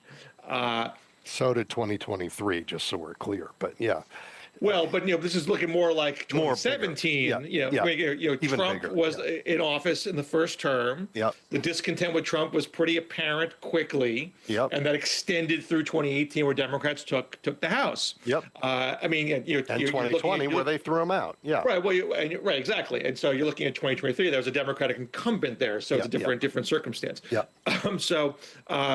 This is a classic set of circumstances where you get a pendulum swing away from the president's party, and Democrats only need to pick up net 3 to take back the House. And the average in the past 25 years is like 31. Democrats when Biden was president in 2022. Democrats lost 9 House seats, and I was like, wow, that's an amazing year for a president's party. So Democrats have to really blow this to not get the House. Maybe. I mostly agree with you. The asterisk I want to put on that is John Roberts, who could resegregate the South and get rid of any, he's about to say racial gerrymandering is legal, and you have plenty of time to do it before the next election. I do not think Republicans can gerrymander their way out of a blue wave circumstance. That can help me on the margins. I don't either, but they're going to try. Oh, sure. And Democrats are fighting back on that too. So that could all, essentially. Yeah, well, they could. I mean, the gerrymander could become an idiot mander, because they're going to turn, 15% safe districts into 10% safe districts, and that difference may cost them all 3. Well, it's a very dangerous move on the Republicans' part to do that right ahead of a wave. Wave is I wrote about this, by the way, in the Washington Monthly about Texas. So the headlines are Republicans drew themselves 5 seats. Well, how did they do that? They took Latino voters who voted for Republicans last year, time. Right, and spread them out. And when you're doing gerrymandering, you typically look at patterns over multiple election cycles. You don't base it just on one election cycle. And so they're taking a really big risk to think that they're going to stick with them, not just in the next election, but a next election that's likely to go well the other way. I know. Because you got a brewing wave. But I'm getting far flung from the point I was trying to get up before about the Senate. Yep. So my point about the House is that since it's looking like a wave year and Democrats don't need a lot of seats, candidate quality is not that important, probably. They're probably going to get the House no matter who you put up there. On the Senate side, they got a net 4, and the map is terrible for Democrats because, again, you only have one Republican-held seat in a blue state. You got one other in a purple state, and everything else is a reach. And so candidate quality is really important there. But again, no one can say with absolute authority, this is what candidate quality means in 2026. Does it mean a Janet Mills? Does it mean a Graham Plattner? Does it mean a Mondami type? Does it mean, a more moderate type, like a Mickey Sherrill, Abigail Spanberger? No one can say with confidence, and that's why it's just going to, as you said, it's going to be a little messy. It's just going to play out. I love it. Voters are going to make different decisions in different states. I love it. I think they should. I think so the answer to your question, does it take a Mamdani type? Yes. Does it take a Mickey Sherrill type? Yes. Right? The answer is yes. It takes whatever type can bring together the people in that jurisdiction to demand that their candidate wins. And so one thing I point out in my article, the other more recent article in the Washington Monthly, so Maine has literally the oldest electorate in the country. Oh, that's interesting. Texas is the second youngest electorate. Also interesting. So maybe Janet Mills makes more sense for Maine. In Maine, yeah. Now the Texas primary, because you have Jasmine Crockett entering, and Colin Allred exiting. So Colin Allred was more establishment favored. Yep. He already was a House member. He ran for Senate before. He didn't win, but he didn't get any kind of big kind of controversy. He's a former football player. Yeah, he's also African American, but has kind of a moderate demeanor. He's not a big fire breather type, and so he seemed kind of a safe bet. But he wasn't catching fire. He was already running in a primary with another guy named James Tellerico, who's younger, only 36 in the state legislature, and I think just had more of an energetic. Farther Bay might be overstating it, but I think had a bit more populist fire. And the Polish. About add in, Oliver was doing even worse, and so Oliver threw in the towel and said, "This is just not for me. I'm going to go try to get a House seat back." So now you got Crockett, who's in her mid-40s, African American woman, against Tellerico, 36, white guy, but also quite progressive. Neither one of these two you would call moderates or center right. Nope. And so we just got our very first poll on that yesterday. Where, as you might expect, you had a racial divide where African American voters were more with Crockett and whites and Hispanics more with Tellerico. And the age was actually breaking more Tellerico's way than Crockett's, but Crockett was ahead overall. So that's going to be touch and go probably, who's going to come out ahead on that one. And we have to hold the coalition together so that the losers' supporters will join with the winners. That's the ideal situation for Democrats. And I do think that you did not see, as much as there are tensions and divisions, there are generational divides or ideological divides about, Israel-Palestine, as much as that is present in the Democratic Party, it has not been debilitating to the Democratic Party in 2025 elections. No, everybody was coming Donald together Trump on election day and doing very well. He's a very unifying figure for Democrats. Exactly. So let's talk about the Republican side. This is what the Democrats' challenge is, how we figure this out. The Republican primaries work differently. Right? Donald Trump says, this is my guy, and most everybody else hides. But not that's completely. The way it's been. But not... A lot of the times, yes. Yeah. But we have examples where it's not the case. Trump went against Brian Kemp for governor in 2022. Right. Some guys who have big are well known can withstand this. But now we have the Indiana factor. Something new is happening. Yes. I love the Midwest. You're seeing. I love the Midwest. Well, we're seeing that. Some Republicans recognize that Donald Trump's not going to be around forever. He's not going to be president for life. He's not going to be on the ballot in 2028. Donald Trump even admits that himself. And his poll numbers are bad. And 2026 is not a great year. And again, as we were saying before, gerrymandering's a risk.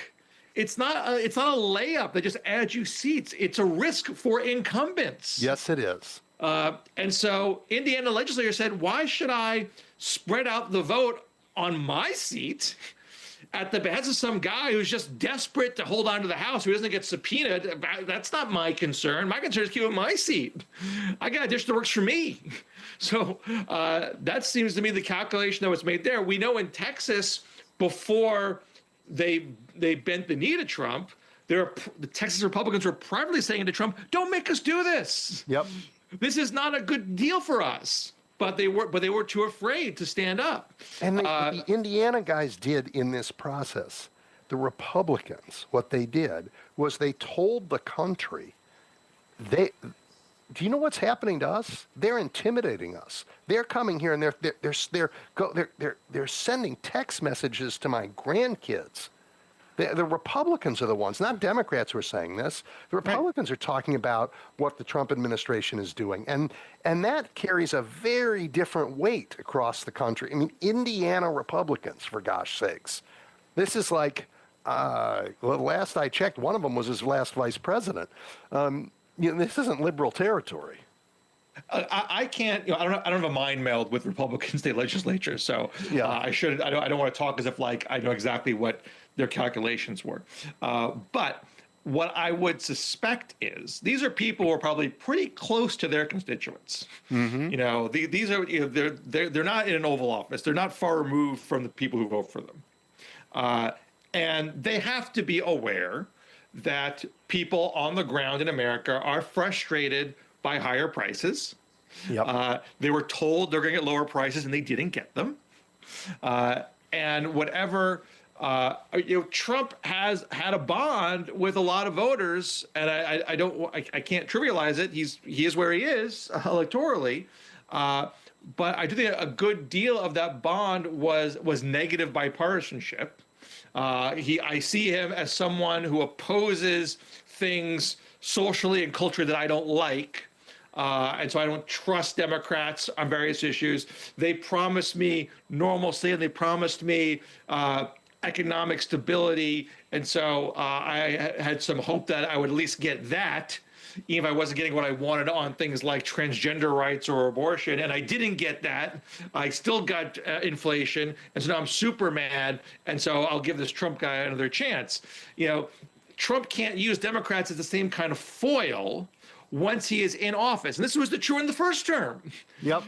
Trump was always better as a guy out of power throwing rocks at Democrats in power. Then once he got in power himself and he couldn't deliver on his own promises, voters turned on him. We've seen this story before. And so Indiana Republicans seem to be acknowledging, my people, my constituents are not so enthralled with this guy now that I have to do what he says or else I'm going to lose in a primary. I can sit up to him and get away with it. Yeah. And, Trump's really good at controlling the debate and telling everybody what to talk about. But when the Republican Party has to campaign, and they're going to be part of the time, we're going to talk about economic policy, and they'll look terrible. But can you imagine when the foreign policy conversation comes up and you got to defend this man, this national security strategy he's put out, this dripping with its, oh, gee whiz, we signed NATO with a continent that was white, and because there's immigration there, it doesn't count anymore?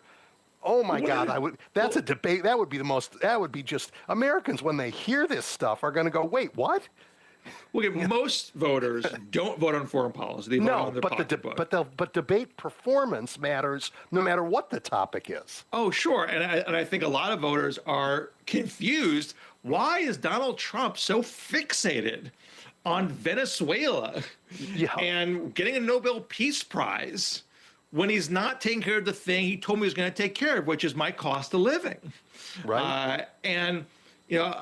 I imagine you're a fan of FDR. I'm a fan of FDR. Big fan of FDR. But when he won his second term, after a lot of corporate America went after him, FDR had some delusions of that he had a notion that maybe he was even an instrument of God, that he could do whatever he wanted and the voters were going to be with him no matter what he did. And then when he moved to do court packing, they were not with him. That's it. That blew up in his face. Yep. You can easily winning a second term can go to your head, and if anyone is a risk of delusions of grandeur, it's Donald Trump. He clearly believes he can do anything and his voters won't leave him. He can promise lower prices and then jack up tariffs and then try to pay you off with a farmer's bailout and think that's going to cut it. He thinks he can travel the world and say he's going to get a Nobel Peace Prize, and you're going to be so happy for him, or happy they got the FIFA Peace Prize. He'd be happy they put his name on the Kennedy Center or the United States Institute of Peace. He chiseled his name into that building. Right. Which is a felony, thinks that his people love it when he pats himself on the back, and people are going to learn the hard way that that's not how it works. No. That people can easily lose faith in you. So you mentioned FDR. The reason I like FDR, many reasons, but among them, in 1938, in one of his fireside chats, he said, "I venture the challenging statement that if American democracy ceases to move forward as a living force, seeking day and night by peaceful means to better the lot of our citizens, fascism will grow in strength in our land."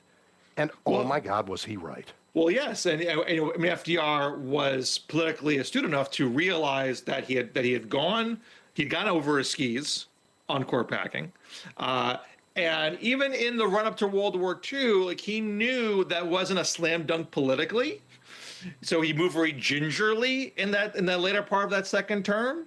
He had to lay a predicate to get the people on board. He didn't rush, for example, to Japan laid a predicate have a draft. Yeah. I'm sorry? Japan laid a predicate for him in Pearl Harbor. I mean, he got there. They got there. But there's a point in 1940 where he was really hesitant about a draft, and then Wendell Willkie said he was for it, and then after he was like, great, well, if you're going to be for it, my Republican opponent's going to be for it, I can be for it, it's not going to be an issue in the campaign. But that fireside chat you mentioned is an example of him realizing he has to convince people that this is important. He's got to lay that predicate down to get there. And Trump just thinks he can browbeat everyone into submission. That's not working for him. No. Bill, we're out of time. As always, great to catch up. Love the piece on Maine, and your work is gently stuff that everybody should read. It's just so good. Tell everybody where they can find it. Washington Monthly, WashingtonMonthly.com. All right. We'll talk again soon. We're wonderful. Take care. Thanks, Bill. All right, we're going to take a break, and I'm taking your calls when we come back. Welcome back to Edwin Eisendrath's It's the Democracy, Stupid, on WCPT 820. 773-763-9278. Jim, kick us off. Hi, Edwin. This immigration policy is indescribable. If I had to sit down and do a thesis on it, I wouldn't even know where to start. The woman was shot 5 times in Chicago with no compensation. If under any circumstance, any police force or security guard or anybody who thought they were an authority and shot somebody 5 times in a car, it'd be worth $5 million to pull it. But apparently, in this administration, it doesn't mean anything. But what kills me, I've heard this commercial on Republican radio, that if Trump drives out all the immigrants in the United States, if all of them, if he finally, with this extravagant price tag on it, a completely extravagant price tag on it, when Social Security runs out in 2035, Americans will be able to take those underemployed jobs and try to survive on minimum wage, and they'll be happy as a clam.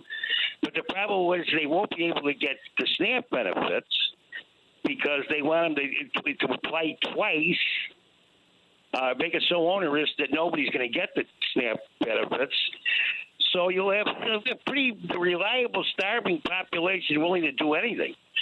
And in my mind, honest to God, Evan, I think of Roosevelt's fourth administration, when he won the presidency, he only has about 4 or 5 months to live. In his inauguration speech, he had war on 2 fronts, and he said, when I think of it, he goes, I think of my school teacher. He said to me, if we just try to move civilization forward a couple inches at a time, we could, go to our grave and in good stead. And this party has taken us back hundreds and hundreds of years. And when you have a great weekend, thank you, buddy. Thank you. No, thanks, Jim. And boy, are they ever trying to take us back. Or down. Take us down. Dave, what's on your mind today? Don't hear Dave. 773-763-9278. Okay, there you are. There you are, Dave. I heard the bing. Did you see the story where 2 U.S. soldiers are killed in an ambush in Syria? You know what? I was on the air and I saw it go by. I have not yet read it. Tell me about it. Okay, from what I've seen and read so far, an ISIS gunman attacked an American delegation in Palmyra. I don't know if it's correct to say Palmyra or Palmyra, Syria. Yep. Killing the soldiers and an American interpreter and leaving more injured. Three other American service members were injured in the attack by a single member of ISIS. At the American delegation that was at Palmyra for key leader engagement. And Trump has said, we will retaliate. Of course he'll retaliate. But, how about prevent? How about prevent? I mean, we do things, people get mad at us, they act terribly. We do things back, they get madder at us, they act terribly. He's not making the world safer on any day. Never. I mean, I'm very sad that Syria is a dangerous place. It's still a very dangerous place for sure. The transition that has to happen there is very big and hard to do. But, can you imagine a less competent foreign policy team to be trying to understand that part of the world? Yeah. They're all on the payroll of the Saudis and the Emiratis. And look, I like the Saudis and the Emiratis sometimes. I've worked there. They're great people in those countries, but you can't be on their payroll and try and think you're going to represent America's interests. Yeah. Figure this out. Like when you mentioned on the Saudis and that, and how these righties and stuff are crowing about how the gas prices are down and that, and it's like, well, if you recall that President Biden and that prince, whatever his name is, they didn't get along too well. And if I recall right, didn't the prince and them kind of crimp in the output of the oil, like 100 million barrels a day he wasn't sending out, and that's MBS and Joe Biden did not have a perfect relationship for sure. No, and then so to try to keep it right, then President Biden went into that reserve. He did. But was there really an emergency though? In the world, the U.S. is the biggest oil producer in the world. Yeah, was it an emergency really? But anyway, he did that, and then of course, Trump the other day too was threatening Colombian President Gustavo Petro, claiming Colombia produces a lot of drugs. Adding Petro better wise up, or he'll be next. He'll be next soon. He wants to conquer Latin America. Venezuela first. This is just crazy. It used to be he was going to take Greenland. Remember that? Oh, yeah. We have to have it. We have to have it. Strategically, we have to have it. We're going to take Greenland. Now he's said, we're going to let the fascists take over Europe, and then maybe I'll get Greenland that way. And he's encouraging, he's walked away from NATO. He's walked away from democracy in Europe. He's supporting AfD in Germany. He's supporting Russian activities in Ukraine. The man is appalling. Yep, and I'll leave you with this one, Edwin, so others can get through the talking about Greenland and that. Well, there was just a story out where Danish intelligence report warns of U.S. military threat under Trump. The U.S. is using its economic power to assert its will and threaten military force against friend and foe alike, a Danish intelligence agency said in a new report. So... this dude, I wish he would have had that kind of spine back when he should have went to Vietnam. So, listen, let me clear off so others. Edwin, have a good week. Thanks for taking the call. Bye-bye. All right, 773-763-9278. I'm interested in whether you think next Friday we're going to get all of the Epstein files as required by a law that Donald Trump himself signed. Dan, what do you think? Hi, Edwin. How are you, sir? you've just thrown me off all my questions, but the answer to that, what you just asked about the Epstein files, is of course not. And you know it. I mean, we are not going to see anything that would implicate people that he doesn't want implicated, which of course is himself. But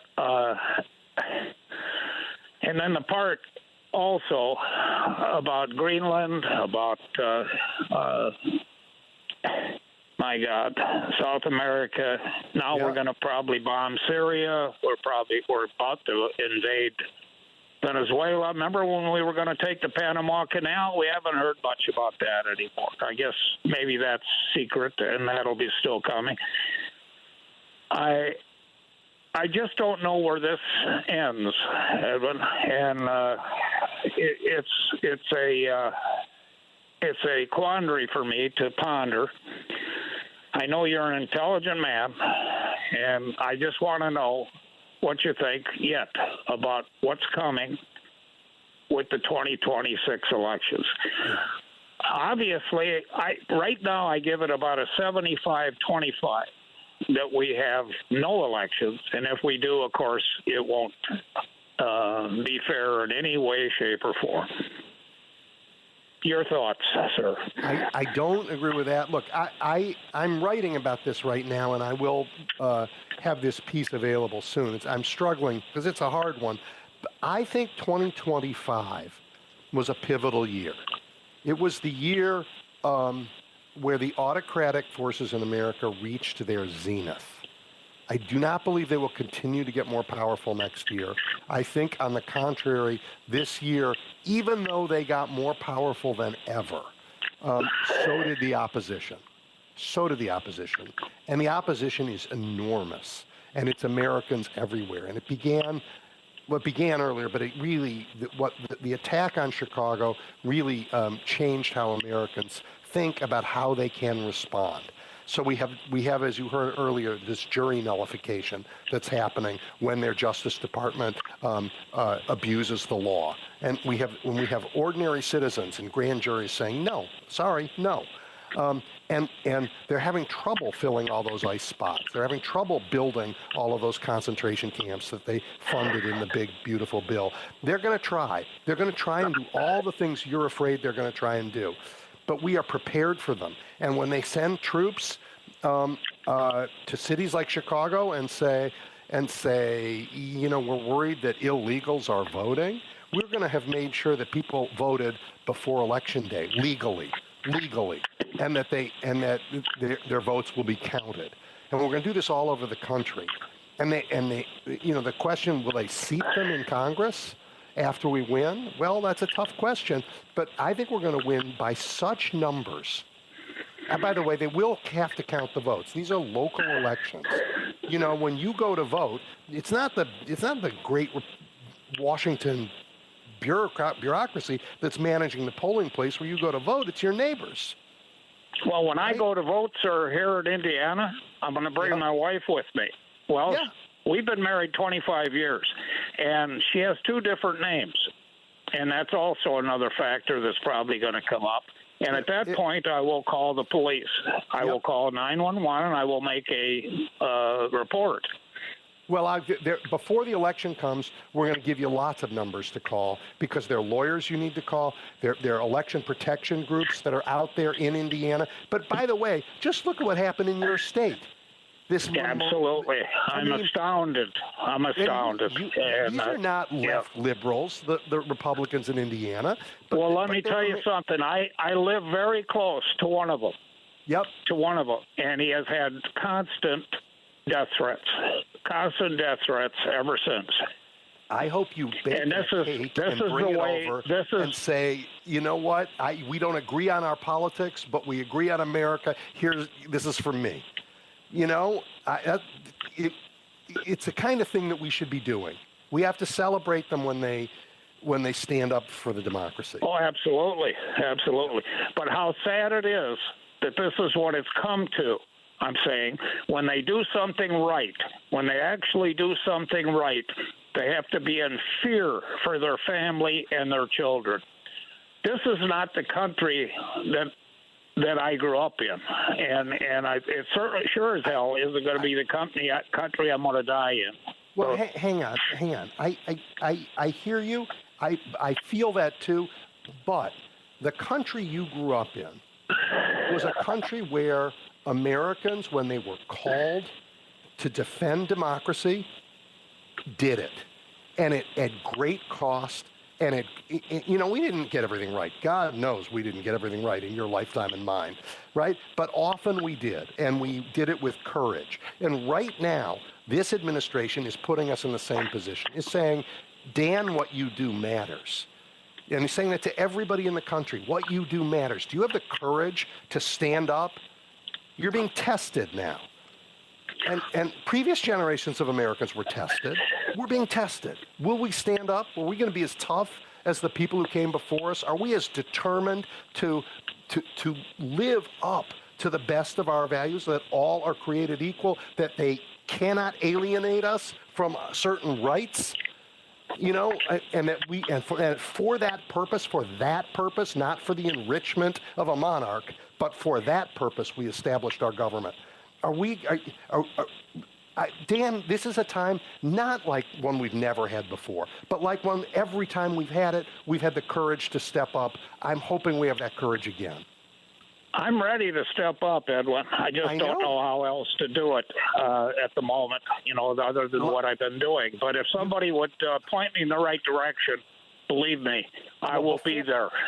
You are there, and before the elections, there will be a lot of information about how to defend them and where to go because this issue with your wife and her names.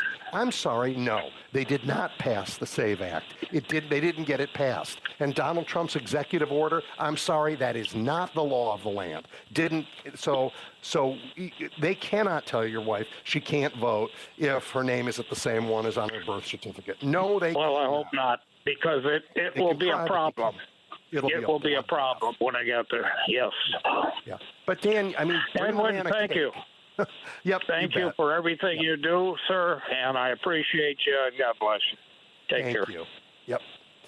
All right, everybody, 773-763-9278. Diane, you're next. Hello. Hello. I'm calling. Your history repeats itself, or whatever. Indiana lost Carrier Corp to Mexico. I believe that was in Trump 1. Hmm. I bet you those were union jobs. Mm-hmm. I bet you they didn't get their union pension because General Motors people didn't, and those were good union jobs. Also, my dad was a construction plumber and lived in Des Plaines, and I remember he worked in Gary. So there must have been some kind of pipeline. Wasn't there steelworks down in Gary at one point? Oh my God! I know there was something. Huge. They polluted. I remember that part. There was also periods for Pence when the young girl from Ohio went to Indiana to get an abortion. She was only 10. Some female doctor did it, and the Republicans at that time were totally against abortion, and you had to bury the fetus, I think it was.